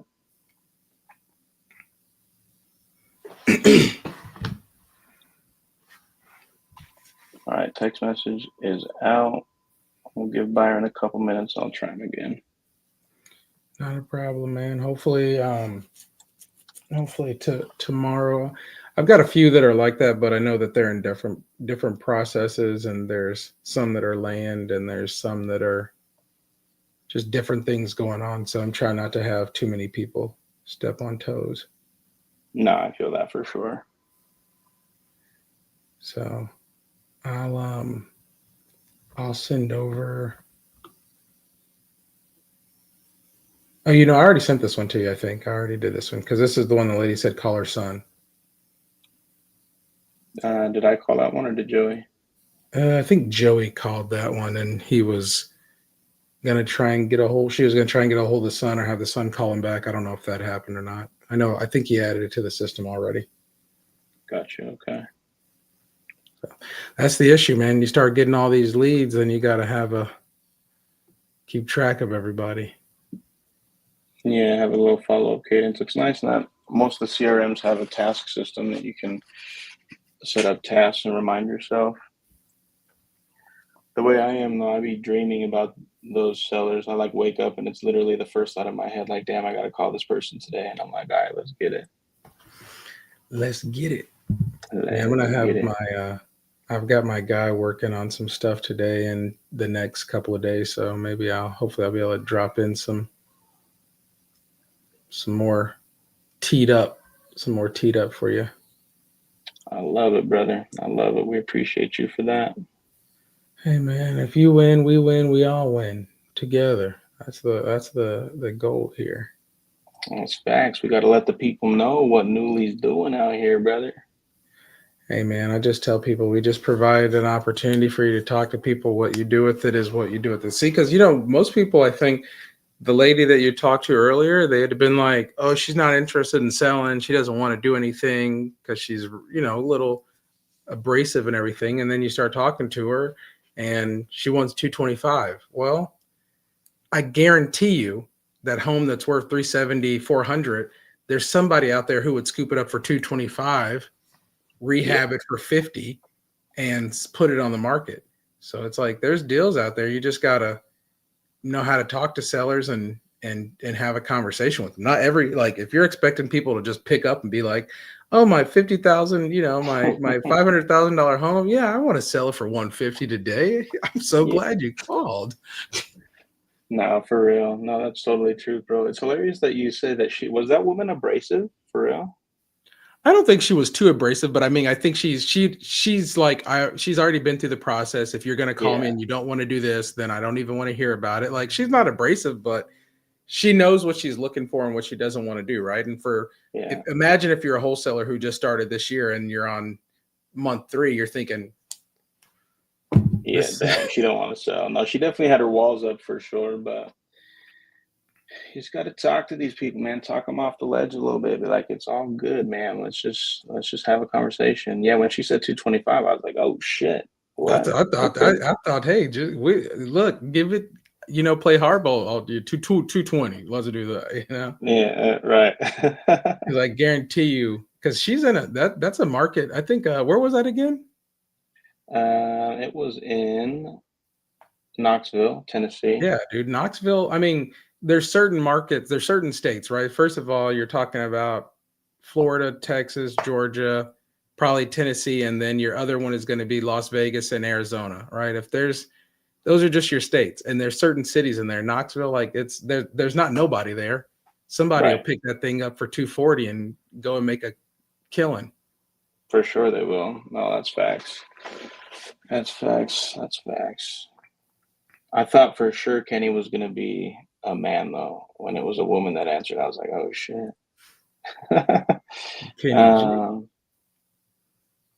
Okay, shit. All right. Let me try Byron one more time, see what's good. I don't think you texted me back yet. Hold on. What you mean? Yeah, I want to refresh it.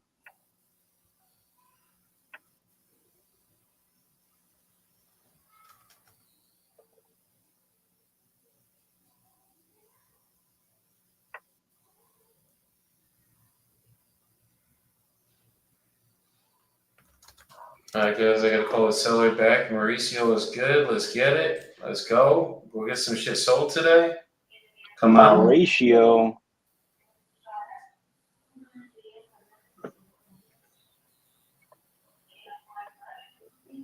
Let's see what we can work out with this guy.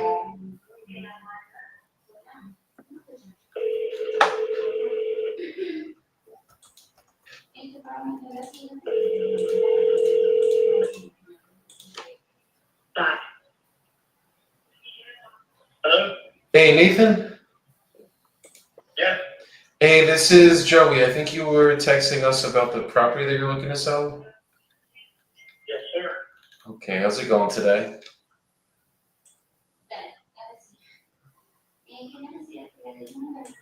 Could you hear me? Yeah. Okay. Yes, I'm here. Okay. Do you have a number that you're looking to get for it offhand? I think you were sending me like the Zillow. Yeah, I showed you what the Zillow says is the value of the home right now, and I want to be near that.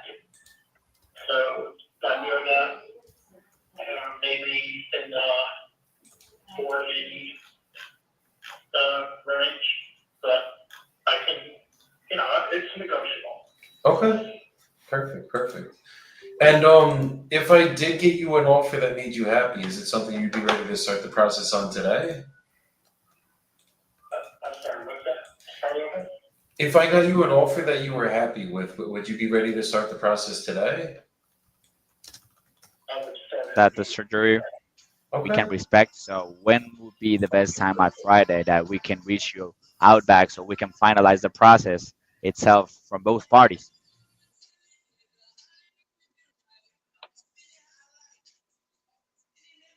Yeah.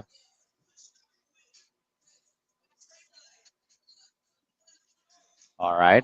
You have an appointment with them 10. So you think that it would be easier for you after that or before that?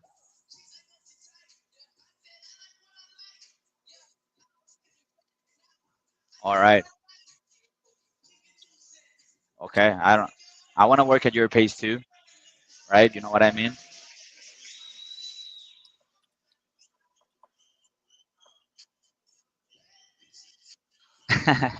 as long as we agree on the same price, you are definitely ready to move forward right away, correct?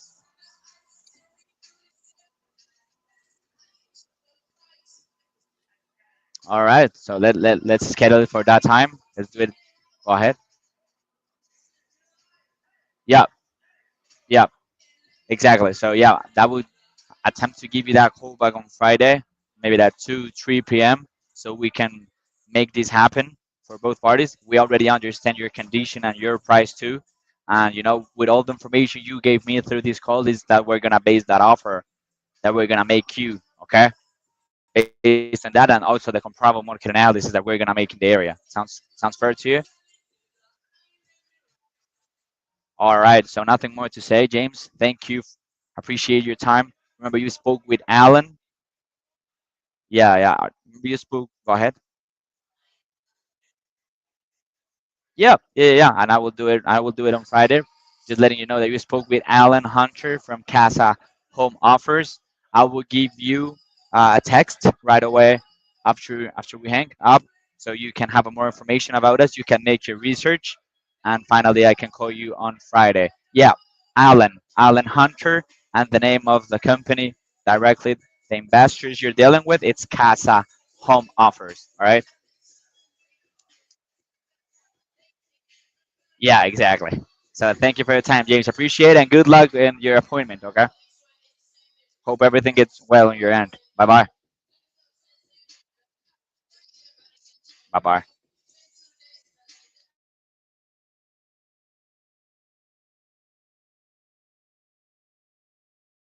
Closing them out. Yes, good. Okay, cool. Okay. And then in terms of like the electrical and plumbing, have they ever been has the electrical ever been rewired, anything like that? Well, not that I know of. It hasn't been since I've owned it. And also we haven't had any issues with the electrical or the plumbing at all. Okay. Understood. So is that Yeah. Probably original to when the house was built in the later 70s. I wouldn't even guess. I really don't know because I don't know the history of home before. Understood. Yeah. Had you had an inspection done on the house when you had purchased it? I'm sorry. What's that? Was there ever an inspection or anything on the house when you had purchased it? Oh, yeah. Absolutely. Okay, and then back in 2016, everything was good then, I'm assuming. Everything passed, yes. Beautiful. Okay. And unfortunately, the inspector did not identify that issue with the flashing at the time on the roof. Jeez. And other than that, everything was good. Understood. Okay. Yeah. Okay. And then okay, and then is there central air in there? Yes, there are, let's see, three air conditioning zones. The house was originally 3 bedrooms, really 4, because there's an office at the front of the house, which could qualify as a bedroom. It has windows and everything. But I think it's always been used as an office. So originally it had 3 bedrooms plus an office, but then before I owned it, a couple of owners previous to that built a second section on the house, which includes 3 bedrooms and 2 bathrooms, and a big living area.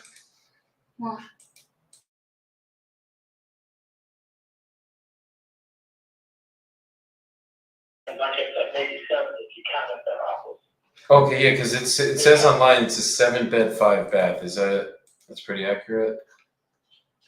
Yeah, I counted, I didn't know that office was a bedroom, because technically you can. But I don't know that anyone ever used it as a bedroom. Okay. And is it still 5 baths as well? Well, let's see, there's 1, 2. Hey, fellas, I got to roll out, get on daddy time. So I'll hit y'all up tomorrow. Yeah. Hell yeah. Let's get it, bro. Thanks for coming through today. Of course. Wait, say that again, Nathan. I'm sorry. It's really 4.5. 4.5 bathrooms. Yes, sir. Okay. Understood. Okay, and then what about like kitchens, the kitchen, bathrooms, floors, stuff like that? Would we want to do cosmetic work?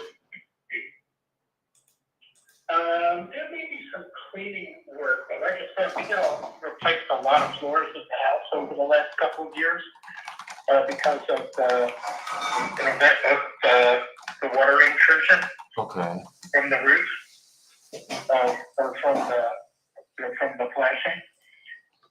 And then maybe the kitchen and the dining room, maybe do a good like a steam cleaning of the floor. It's tile floor. Okay. But generally, the floors are fairly new in most of the house. Understood. Okay, and then what about the kitchen? I guess when's the last time the kitchen was updated? Well, we did some work in the kitchen, some work on the cabinets, painting. We probably could use another really a good paint in the kitchen. The kitchen is big, has lots of counter space, and it also has an outdoor kitchen. Outside there's a courtyard, and there's an outdoor kitchen in the courtyard, which has a flat top grill. It has a big traditional grill, and it also has a 2-burner stove. It's all types of natural gas. Got it. Oh, well, that sounds nice. That sounds really nice. Okay. Well, we loved it. And it could probably use some cleanup too, because I've been on the road working for a while, so I'm not really there to take care of it. So I think it just probably needs a little bit of cleaning. Okay.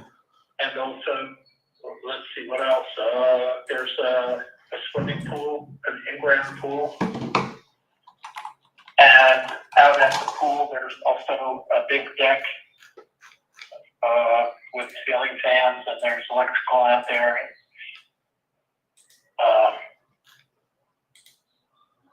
Okay, so the Yeah, swimming pool. it's a real. When's It's a nice house. No, it sounds like it. It definitely sounds like it. Okay. And when was the last time the pool was serviced? I don't think the pool's currently usable. I'm in Florida right now because I'm doing some work. But I do know that last summer, probably about a year ago, in the middle of May, the liner was changed. Got it. Okay.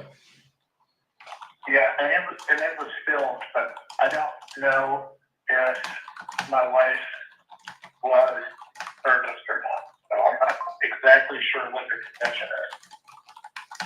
Okay. Yeah, Understand. we generally had a professional service at the time we owned the home that would come and take care of the pool, prepare it every spring, and then maintain it over the swimming season.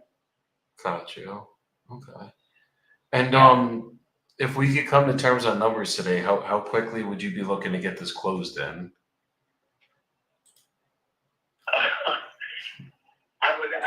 I would move before the end of May if it took that long, or sooner if we could. Okay, because typically with us, it's going to be about 30 to 60 days to get it closed. But is I guess there's a reason it would have to be sooner, or would that be a good time frame for you? It wouldn't have to be sooner, but if it worked out that it was, then that would be fine. Better for you. Understood. Yeah. And if your offer is right, then to me, waiting 60 days is not an issue. 30 to 60 days. Okay. Okay, and depending on how we do it, I mean, usually it's about 30 to 60 days, and I mean, we could do it pretty quickly. It just all depends on the numbers. Like, honestly, the cheaper, the quicker, if I'm being honest. But as long as we can come to terms on numbers, we could definitely get this done for you. Okay. Yeah. And then what's the reason you're actually looking to sell this? Well, I'm going to be relocating here to Florida, and also my wife and I are getting divorced. Okay. And he's already vacated the house. I'm not even sure where she is. She won't tell me where she is, and Oh, jeez. yeah, we were working towards selling the house anyway. Got you. Okay, so you're down in Yeah. Florida. You and your wife are going through the process of the divorce, and then okay. And how have you been dealing with everything with the divorce so far? Well, I wish it went a little quicker. I can tell you that. Understood. It's just how long have you guys been in the process for? Well, we've been separated since probably 2020, so like 5 years. And we didn't move forward for quite a while, but in the last 6 months, we really decided that we're gonna divorce and move out. So. Understood. Okay, so it's been some time then that this has been coming up. It's not like this is like a fresh kind of heartbreaking kind of thing at this point then. Oh no, it's not. Okay, understood. Do you guys have kids together or anything? It's been growing. Yeah, we have one child. She's going to be 23 at the end of the month. Oh, okay. So it kind of happened basically right when she got out of high school. Then it sounds like. Yeah, that's probably pretty accurate. Yeah, right as she was finishing high. That's correct. Understood. And then from what it sounds like, things are just not civil at all with you guys. Well,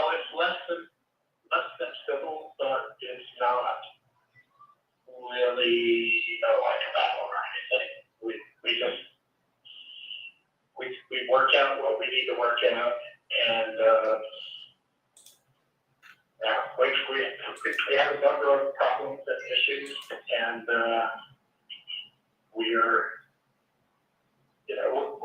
we're on speaking terms and all that, so, and she knows about the house being up for sale and all that. We have all that worked out, what we're gonna do. So, yeah, it's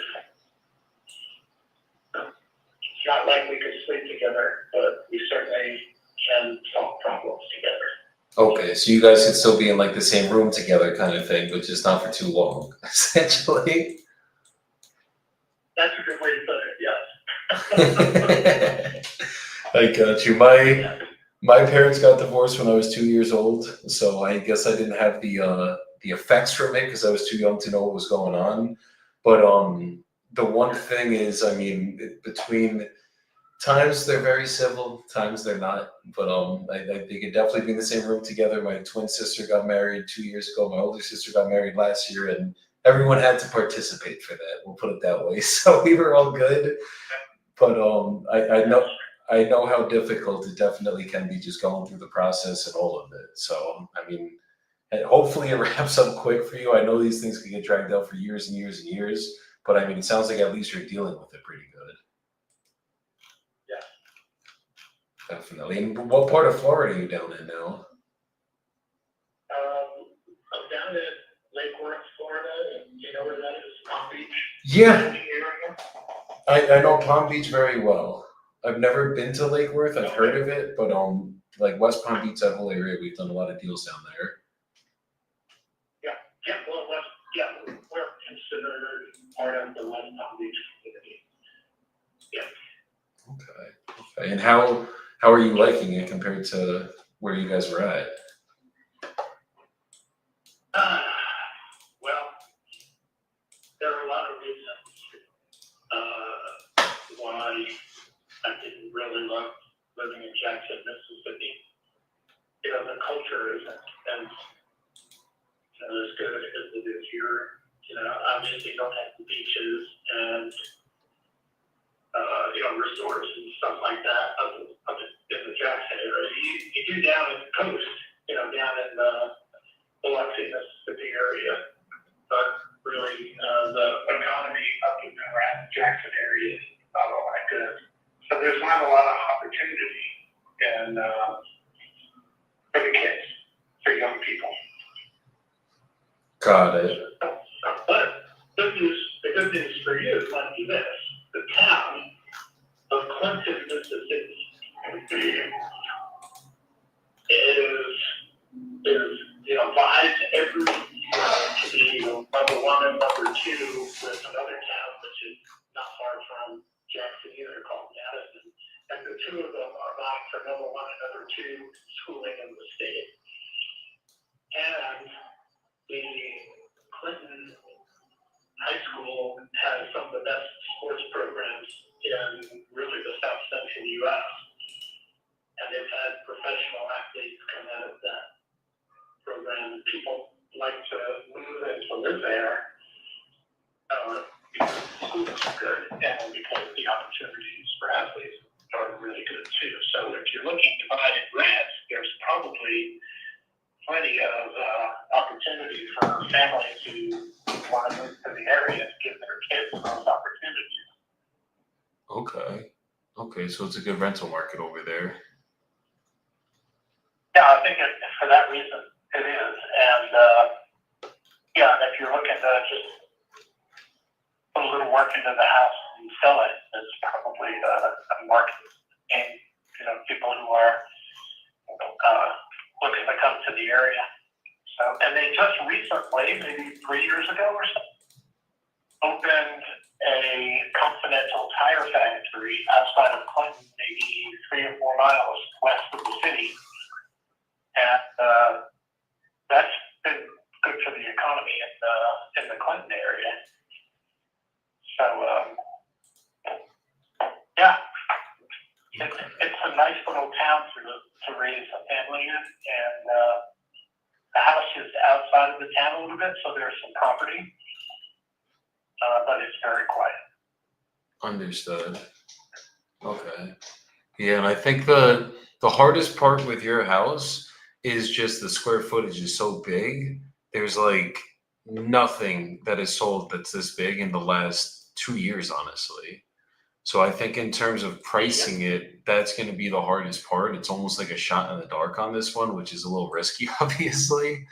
But I mean, there's definitely value here. I guess it's just figuring out like if I was going to do it straight cash, I probably might not be anywhere near that 500 range, obviously, just because like if we had to put any work into it, it's probably I think where Zillow has it, that's probably what it would appraise for on the back end.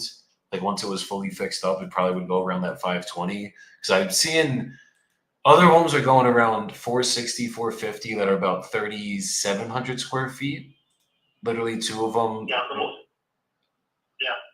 So I'm thinking, obviously, that's about 1,000, a little bit less than 1,000 square feet smaller than yours.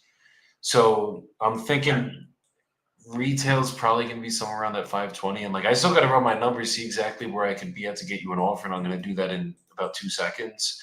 But I guess if we were coming in straight cash, you don't have to deal with like we could do it quick for you. If we were far off from that number, but it was a reasonable number, is that something you would consider just before I go and run the numbers on the cash side? Yeah, I would definitely be interested in entertaining your offer. So, Okay. Yeah, and again, you know, I just want reasonable value. You know. No, understood. Understood. Because there's like a couple different ways I could do this too. Like I could do it straight cash, or I could do something that it might take a little bit longer, but it could get you more money. So I guess it's just figuring out like what's more important right now. Is it getting it done extremely quick? Because if it's getting it done extremely quick, then it's going to have to be at a lower number.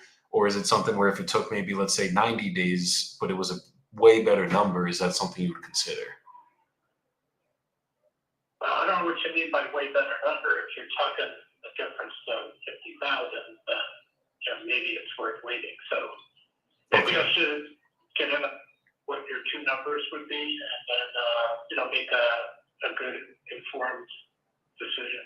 Okay, let's do it. Give me 2 seconds. I'm just going to place you on a brief hold, and I will be right back with what we could do for this. Okay, sounds good. Okay, thanks, Nathan. All right. We got a 4,700 square foot home in Clinton, Missouri, guys. I wasn't sure if it was Missouri or Mississippi. Wait, Missouri, Jackson, Missouri? Is it Jackson, Mississippi? I don't fucking know. Whatever. MS, guys. Whatever the fuck that is. It's probably about what Zillow has it at. It's probably somewhere around the ARV. This is one that's like, there's homes selling for 450, 460 that sold last year that were fixed up homes, but they were 1,000 square feet smaller. So like I can't make up an ARV, but I mean that's probably what it would go for. I mean, he has like a pool. There's just so many freaking things going on here. And these were fixed up homes as well. I think sounds good. Sounds reasonable. The fact is that, you know, you might need to discount those type of repairs that the property should need. Oh, that's So at the end of the day. Yeah. I mean, he did the floors. The kitchens might want to get updated. The bathrooms might want to get updated. It's probably going to be about a 50 grand rehab. So it's yeah, like that's what I was about to say. I 50. could sell it at 520. Let's call it. I mean, this is probably going to be a way easier deal to move as an Ovation. Yeah, and obviously because he's open to it. Yeah, because you throw both options for him, like quick with a discount or waiting with a better price, and he was like, no way, worth the while waiting on it. So it could be a solid innovations too. He's at 480. I'm about to hit him at 320 right now, cash. And then the Novation offer is probably going to be like 370, 380. Because I mean, you could probably list this right now for like 450, and it would probably sell. I gotta just check some actives really quick. Let's see what's active in this area.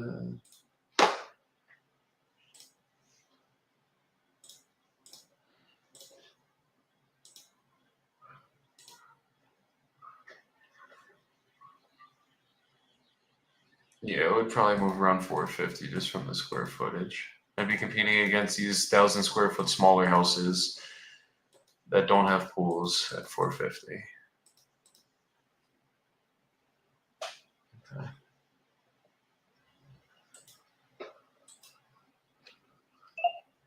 Okay, you still there, Nathan? Yes, sir. Okay, perfect. So essentially what I'm looking at on my end, I think 520 it's going to be a little bit of a risk. The highest sold home that's ever sold in this town in the last 2 years is 460,000. It was 1,000 square feet smaller, and there's a couple that are listed same exact square foot that are selling for 460. So we'd basically be setting the market at 520, but I mean, realistically, if I put about 50 grand of work into this, just like fully do the inside, we would probably, I know the floors don't need to get done, but we'd probably just update the bathrooms, update the kitchen, and then turn it back over and try to resell it. It's probably going to cost about 50 grand maximum to do that. I mean, we could get this done cash and do about, it would take 60 days, the absolute longest. If title's clear, everything's good, typically 30 days or less, we could do it in.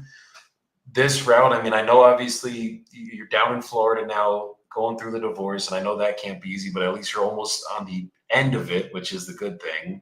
And obviously, I'm guessing you don't want to have to come back up here and keep doing repairs. Like the best way to do this is just keep you down in Florida so you don't have to keep going back and forth between properties kind of thing. But for us to do it straight cash, we'd be coming in closer to about 3 to 320, 300 grand to 320 grand.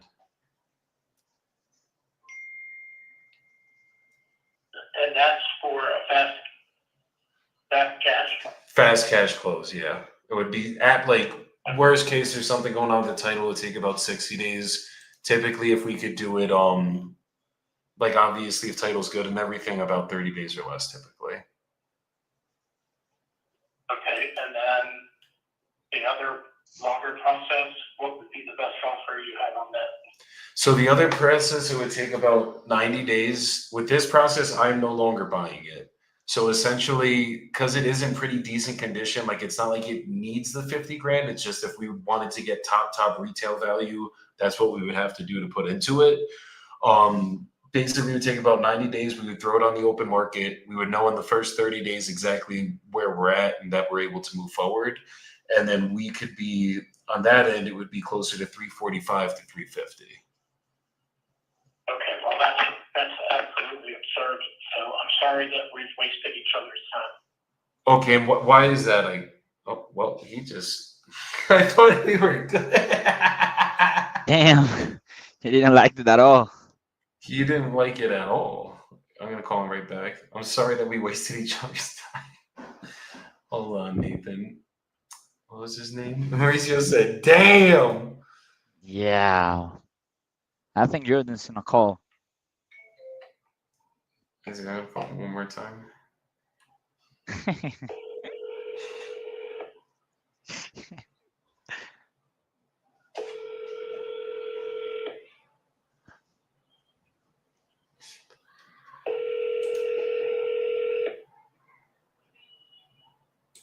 Your call has been forwarded. Oh, angels meals. Yeah.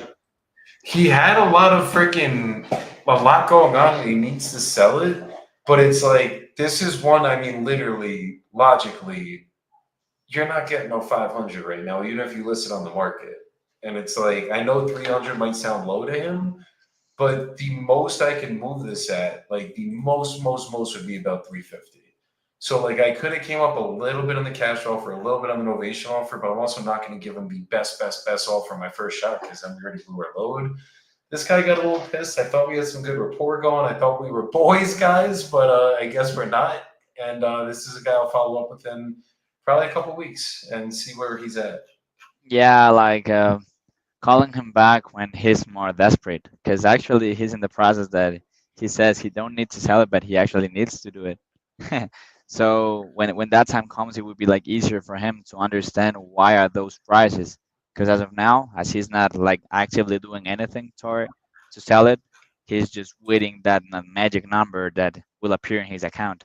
Obviously, he said that he was wanting something reasonable, and I think maybe those 350 were reasonable based on what you told me on the properties that were sold. But I think he was expecting like a 320 cash and for something innovation. That's why maybe he got mad at that point. Yeah, I mean, I could have came up to 370, 380 max, and I think it's just like sometimes. I mean, this is a small town. This is in the middle of Mississippi. There's no activity going on in this town. There's barely any sold comps. I had to go back 2 years to find anything. This is one of those ones like I ain't gonna lose no sleep over this guy, guys. Like it's fucking. Yeah. This is one of those ones I might have locked up. Even if I locked it up at those really dope prices, it still probably would have been a bitch to move. Just because Mm. high price range, big ass house, never been a home that sold for 520. So it's like you're just kind of going off of guessing, and that's risky to investors. So like I don't know Yeah, why it he got is. this with me. I mean, I thought I educated him enough there, but my bad, brother. My bad. Lo siento, amiguito. Lo siento, Sí, parcero. lo siento, mi amiguito. Parce, es no mi culpa, es tu culpa. Tú piensas que Yeah, no yeah. eres más alto para nada, Tú pero estás loco, tú estás pidiendo mucho, estás loco, mi amiguito, estás loco. eso, los cabezas en el cielo ahora. No mi cielo, el cielo. Entonces, The other one. the other one, not the good one. Yo, Jordan, you heard that? What happened? No, I was on a call. I just got banged on myself. What happened? Me too. Yeah, he too. My guy was asking 390, and I hit him at what did I hit him at? 200 to 210. He wasn't very happy. Yeah, my guys asking was 480, and I hit him at 300, 320. So don't be afraid to make those offers, guys. Nah, never that, bro. We got to hit him with it. And then I tried to get him seller finance, and yeah, he started tripping on me, telling me I'm wasting his time. I'm like, sir, we can make it happen, but like 390 is crazy. I could have maybe pitched Novation, but even with the Novation, I mean, we're probably Nah, talking even those 390, it's very crazy high. And 370. I think that it's not never been afraid of give those offers because at the end of the day, it will help you as an anchor to see if they are really interested or if they're just like waiting for that offer that will come across their desk. Absolutely. Kicking that tire down the fucking curb. No, for sure. He was yelling at me at the beginning of the call, and I got him to calm down. I feel like I'm pretty decent at that, but then he was back to yelling at me towards the end of the call. I got him to calm down. He was cool until he heard 200,000. Then he's like, "Nah, I ain't stoked about that." Ray says, "Why don't you deadbits go fuck yourselves, stupid people?" Should I call him? What did he say? He texted in response to our text and said, "Why don't you deadbits go fuck yourselves, stupid people?" Wow, definitely he didn't like the He probably price. wants to sell. Yeah, he'd like to sell his house probably.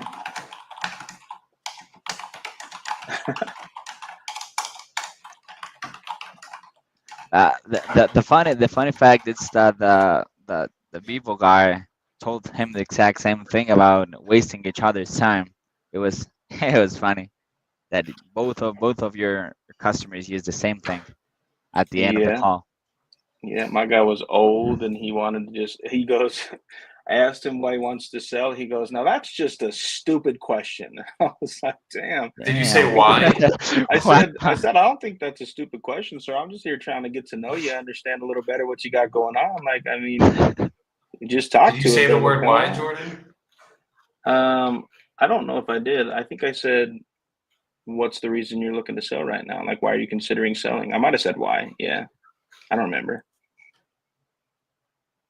No why, always what's the reason?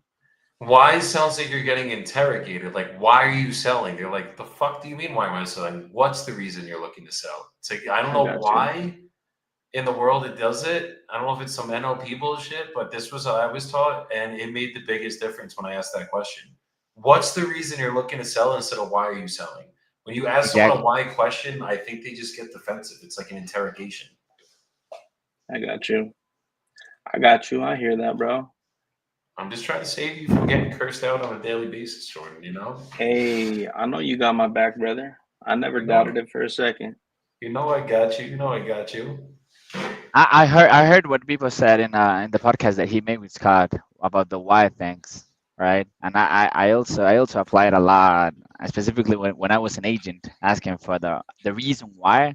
I was directly with the why, and a lot of customers got defensive at that point. Then I listened to the podcast that you made with him, and I started like popping it up, like what's the reason and know why, and it helped me out with some of them, right? It actually helps. My brother Andy Garcia taught me that shit, bro. That was the one that I did sales training with like fucking 3 years ago at this point. He's a beast. He used to work for Carlos Reyes for like 6 years. He closed over like 6 million in assignment fees in those 6 years.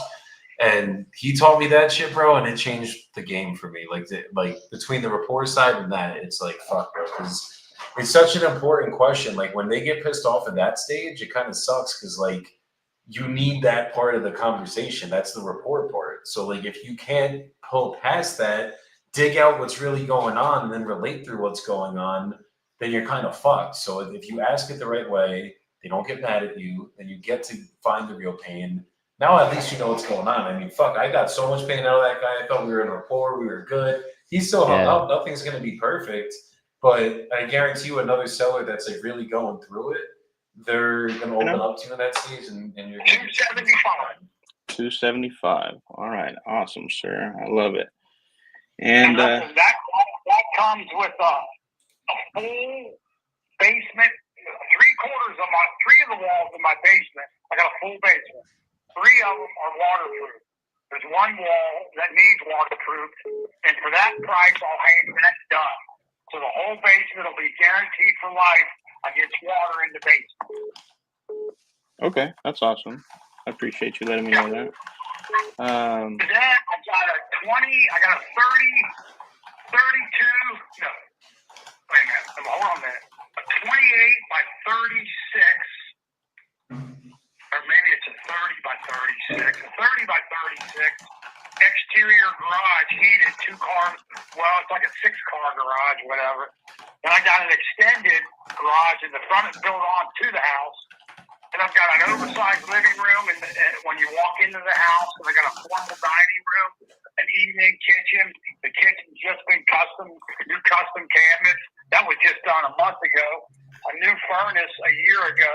A new roof 5 years ago. And we put marble about 6 years ago in the hallway bed.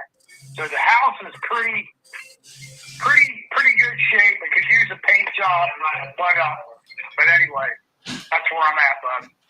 okay. No, hey, listen, I appreciate you giving me that information, Tom. If we were able to come to an agreement on price today, are you ready to get the process started right now? Okay, great. I love to hear it. So just, are there any other decision makers on the deed that would need to be here for this conversation, or is it just you? You're talking to the real decision maker. I am talking to the man. Okay, I love it. Yeah. Simple, isn't it? It is indeed. Exactly. Yes, sir. It makes it nice and easy for me. So just a little bit about how my process works. You kind of gave me a lot of information just now. I have a couple other questions just to make sure I don't miss anything as far as the condition goes. So just going to ask you a few questions, and once I have all that info, I can get you an offer on this call. And if that number makes sense to you and we're able to come to an agreement, I can get a contract sent over to you that we can go over together. And as long as we're both good with everything in that agreement, we can both get it signed, and then I'll turn it into a title company who will serve to protect you as the seller and me as the buyer. And then we'll pick a closing date of your choosing, whatever works for your timeline. And at that point, the title company will disperse the funds via wire or certified check. Does that all sound good to you? Yeah. Okay, sweet. Well, of course, I have to have my lawyer will have to review all documents also. So and that might take a day or two, you know? Okay, yeah, no, that's no problem. If that's what's going to make you feel more comfortable with the agreement, I'm happy to accommodate that request. I don't have any problem with that at all. So, okay, yeah, we can get your lawyer a copy of the agreement too, so he can go over it and make sure everything looks above board. Okay, and so as far as the condition, you kind of gave me a rundown on most of what I would be interested in knowing. I think I do have just like maybe 2 more questions. I'm primarily curious about how the condition of the foundation is. Everything good there?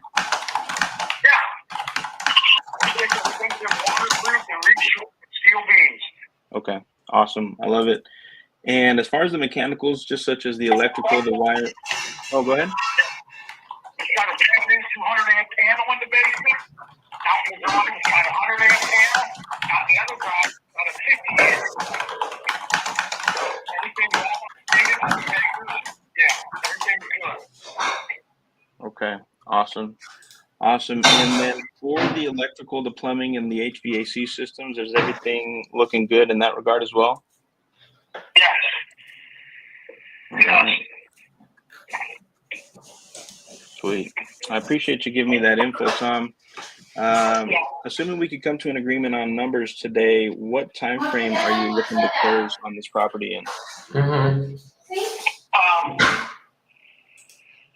will close in 2 weeks. Okay, sweet. I mean, typically we're looking at about a 30 to 60 day timeline. Would that work for you? Yeah. Cool. Yeah. All right.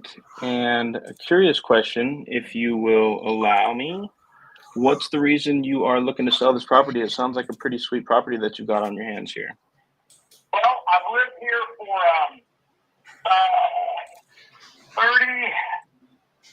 39 years. Oh, wow. Yeah, I've raised 2 of my kids, 2 marriages, 7 grandkids. I've got an opportunity to buy a nice house up in Michigan, right on the lake. And that's where I'm going to come. I'm 64 years old. So that's where I want to spend my rest of my days, up there looking out at the lake or out on the lake fishing or being near the lake or anything, you know. Yeah, I was just going to actually ask, sounds awesome buying a lake house in Michigan. I was going to ask if you fish. I do. I'm addicted to fishing, matter of fact. Okay, that's awesome. I actually grew up. A couple of my aunts and uncles are really into fishing. I'm out here in the Salt Lake City, Utah area, so there's a couple of really nice lakes and reservoirs that we would go to. And I always had a really fun time fishing as a kid. But I recently took my kids fishing with my wife and my mom, and I never had to be the one who first of all, threaded the spool, right, and got the line through the rod, and then putting on the hooks and putting on the bait and the sinkers and the bobbers and all of that. I was like, holy cow, I don't think I understood how much went into setting up the line to prepare it to be cast into the water. And Okay. okay. Again, that's what I'm going to do. I'm going to study to be a fishing guide up there. And it's not like you can say, okay, I'm a fishing guide. You got to be permitted by the DNR of the state of Michigan, and they'll grant you a license if they think you're capable. Okay. That's actually pretty cool. Now listen, and there's more to rigging up there than it'll blow your mind. It's not like just putting the hook on and all that. Yeah. Catching all them game fish, all the species up there. You know, you follow me? I mean, it's a different world. And that's what I want to get educated on, and that's why I'm going up there. That really, I fish the St. Mary's River. That's a Class 3 river in the world. St. Mary's River. Okay. Yeah, man, buddy, I'm telling you. No, I love that. That sounds really cool. Being a fishing guide, I imagine that would be a really awesome way to just kind of retire and just spend the next few years doing that. So the lake house, is it on Lake Michigan? No. It's not on the lake. It's off the lake about a mile, maybe. Okay. But if I look out the window, I can see it. That's good enough for me. Absolutely. Yeah, I don't blame you. You can walk. I got boat docks. I put the boat in. I don't have a boat. I used to have a 20-foot Stratus, and due to unfortunate things that happened, I was a general contractor all my life. And one of the reasons I'm in the situation I'm in with my finances is because up to date, we've got about $270,000 in no pay when we shut the doors to the business. Wow.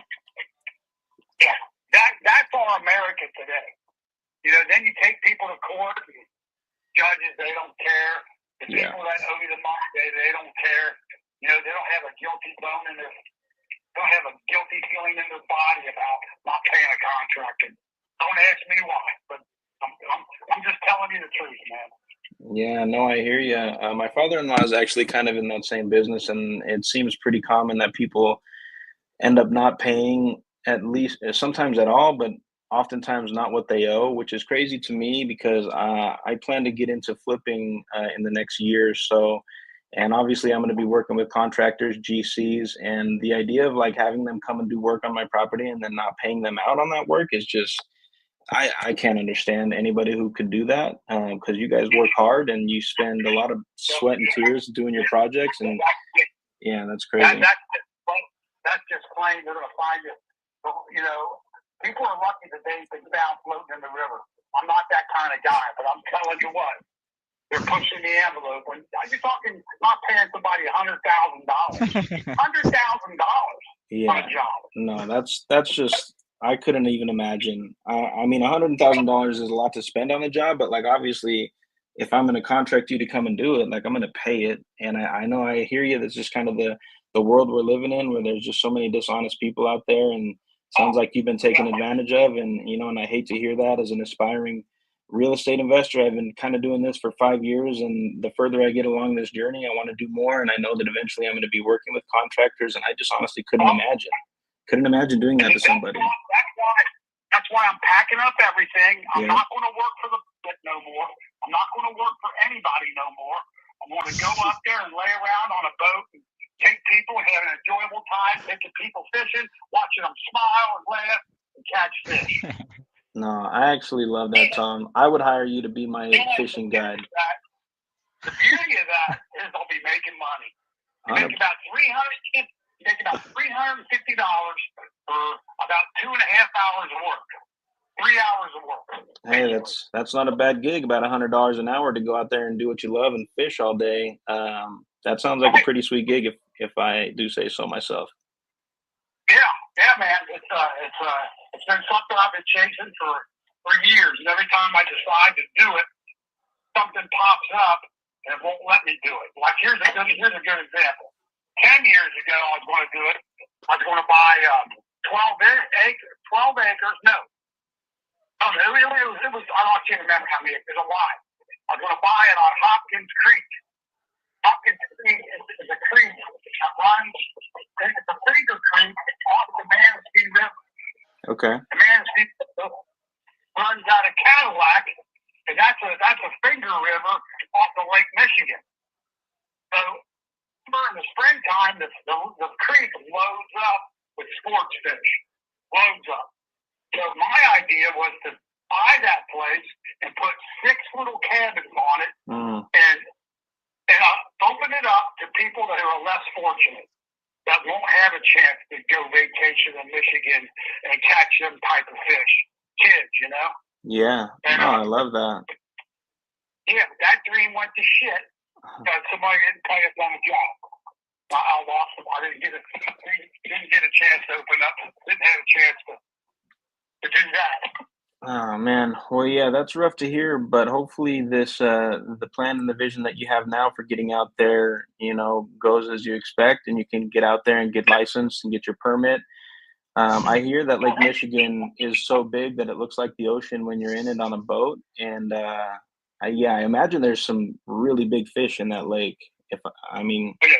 Yeah. Crystal clear too, man. Oh wow. Crystal clear.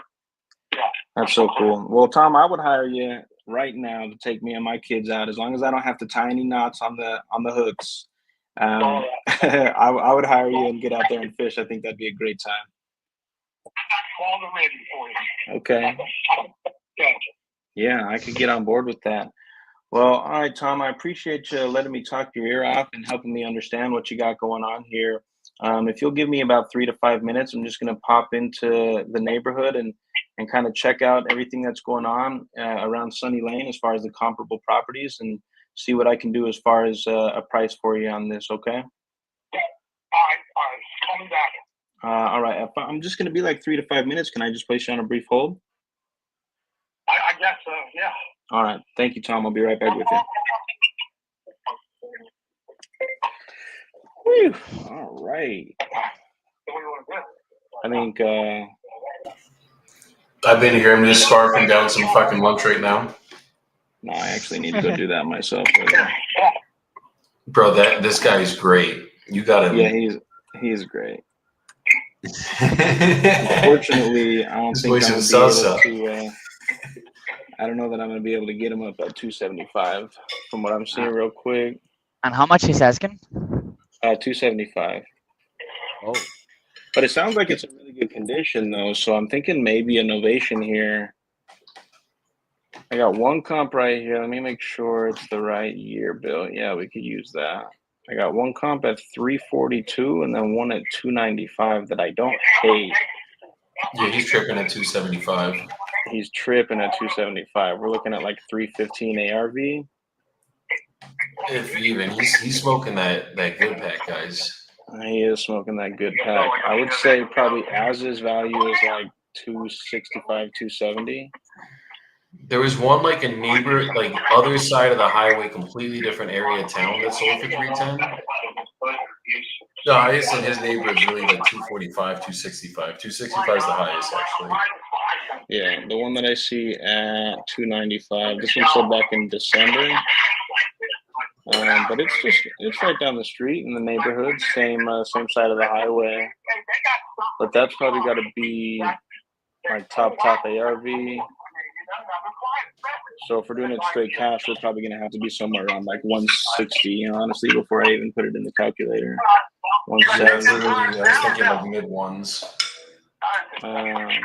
But as a Novation, if let's say 260 is as is, let me turn this down a little bit. I don't think it went over 260 because the one that's over 265 is like fully remodeled. I got you. What do you think as is value is then on this? I mean, I see a 3.2 here, 1400, built in 73, but that one sold at 245. Not a good idea.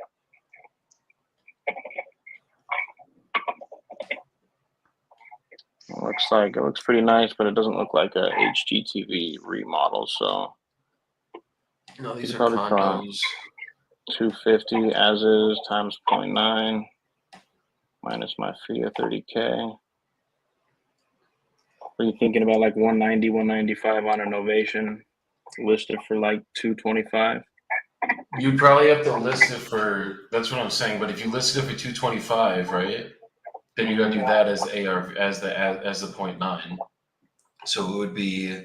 Wait, hold on. It's not like current as is, and it's what could we list it for? What would it actually sell for? Times 0.9 minus 30. So like 170. I'd say 170 is probably the most you could be at. So this is one of those novations. I mean, the cash and you probably could be about only 20 grand higher than the cash flow. I got you.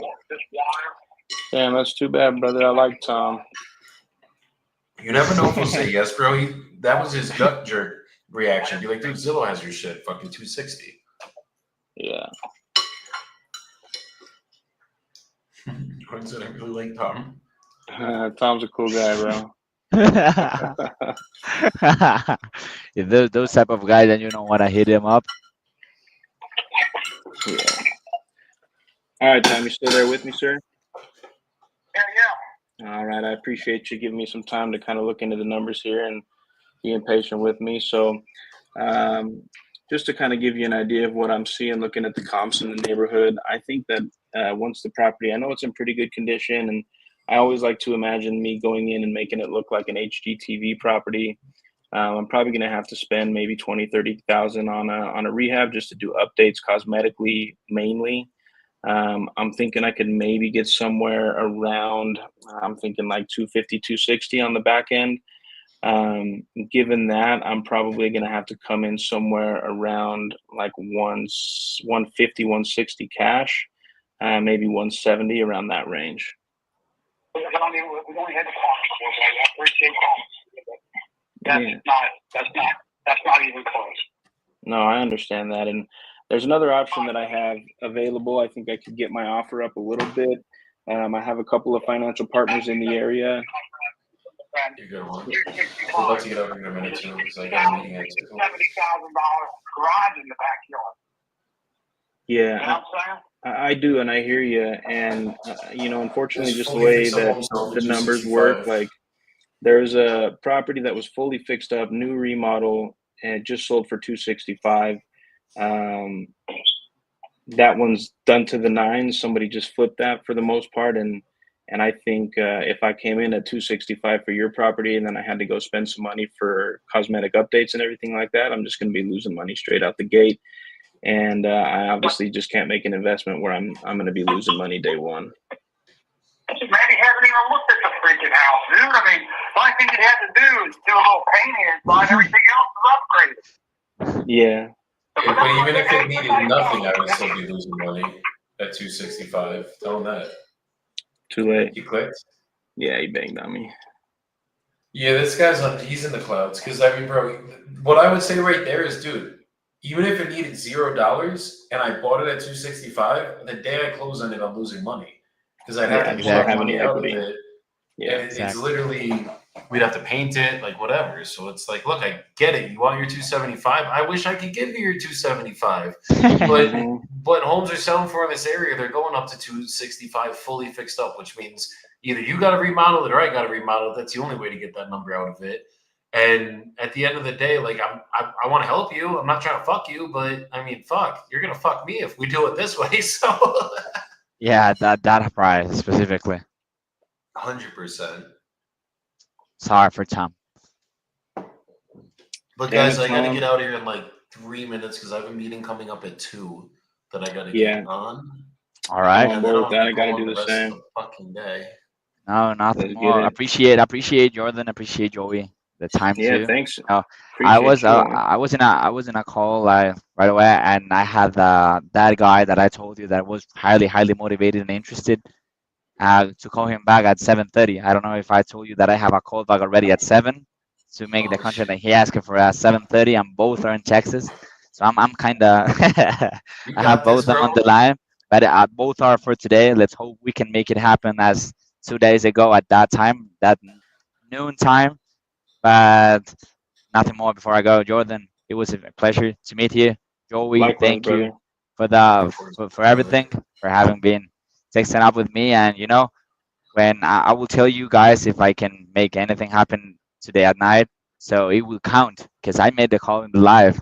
Let me know, bro. If you get it, Yeah. if you get it done, we'll shout it out tomorrow. Obviously, Juan and bro, whenever you want to come up, we'll make more calls together. This shit was fun today, and Yeah. I'm sure I'll be visiting Pineda soon. Or you come visit me in Medellin soon, bro, and we'll definitely. Yeah. You need to come to Pereira, and I need to come I need to go to Medellin with my girlfriend. We like it. We love Medellin. Come, bro, come, and me and my girl got to take a trip to Pineda soon, bro. So we'll be coming out there soon. Yeah. Let's do it. So thank you guys for your time. I'm gonna disconnect right away, and I hope I can see you guys tonight with the good news.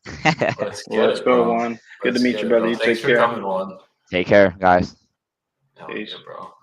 And Jordan, you know what we gotta end on. You know what we The gotta end on. soapbox. You want me to start, or you want to start? I got a little something. Mine's gonna be very wholesaling focused today, though. It's okay. Yeah, I think that lady, I'm gonna lock her up tomorrow. The first call that I had, Kenny, and that lead entered the system October 1st, I believe, from what I was seeing. And I know a lot of people out there are like, man, I need new leads. I need better leads. This lead source sucks. That lead source sucks. And it's like, man, at the end of the day, unless they literally reply stop and enable the DND feature on my software where I actually cannot physically make a call or send a text, like I'm gonna keep calling them. And I really am a firm believer that the leads never die. They only die when you give up on them. So I say keep banging those lines, keep calling those leads, even if they're from a year ago, and you just never know. Like we were saying earlier, people are living lives. They got shit that happens, things come up, family members get sick, contractors don't get paid the $100,000 that they're owed, whatever it may be, and then they're going to come back to you and be like, hey, I'm actually looking to sell right now. I'm glad that you gave me a call. And if you didn't give them a call, guess what? They're going to sell it to somebody else. So a lead's a lead. As far as I'm concerned, keep calling on those leads, and it's about being relentless in the follow-up and making it happen when they're ready, just being there, ready for the opportunity. Exactly. I had a guy yesterday that I talked to that was like, I'm literally about to list the property, and because you guys reached out, I'm holding off, and I want to see if I can work this out with you guys now. He's like, the timing was I think it was on the live. He's like, the timing is freaking crazy. Can't believe it. and we're probably gonna be touching base this afternoon and getting the contract locked up. But it's like, Let's guys, go. stop the bullshit. Stop blaming the fucking leads. Like, it's one of those things that, like, there's two things, or one big thing that will piss me off in my company, and it's when people are blaming the leads, blaming the contracts, blaming the prospects. At the end of the day, look, I get it. If a deal's not a deal, you're on a dispo, it's not a fucking deal. We get offers, it's not working out, we can't get a price reduction, you cancel and you move on. But if you have a lead and someone raised their hand that they want to sell their home, call it. Have the conversation with it. Don't judge it. And look, you might waste a couple hours of your time getting offers out to people that aren't your buyer or your sellers. But at the end of the day, you never know when you're going to shoot that offer, where they're going to land. So if you just judge every last lead, then you're never going to get contracts done. We didn't end up closing and funding this deal. We had a deal in Macomb, Mississippi about 3 months ago that I locked up on one of the lives that I did. And couldn't end up getting it done. I mean, it was just too tight of a deal. It made sense math-wise. It was just the area was a lot worse than we realized, and people just didn't want to pay that price in that area. So the moral of the story, though, is he told me his house appraised at 170. I locked him up at 110. And I didn't even think the guy was going to accept it.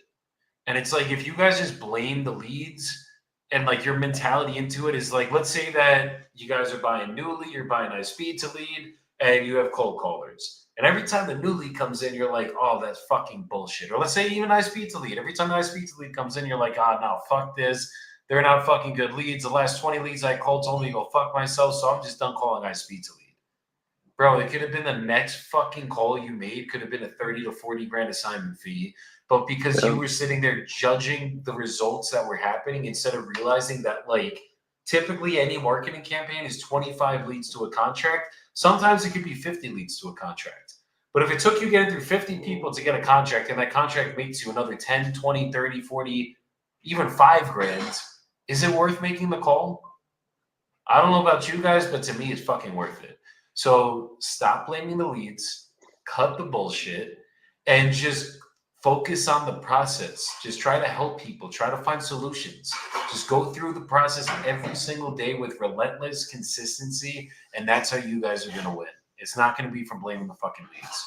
So, Jordan, as always, my brother, I appreciate you coming up here, bro. I think we're going to try Streamlabs tomorrow. We got to get all that shit figured out so we can have some funness coming in the fucking stream. But 10:30 a.m. every day going forwards, guys. We are not stopping until this challenge is fucking met. We're going to be a fucking machine, so just wait for it as we continue through this shit. And if you guys need me, hit me up on the gram. If you need Jordan, hit him up on the gram or Facebook. And we will see you guys tomorrow. Peace the fuck out. Let's get it. Late.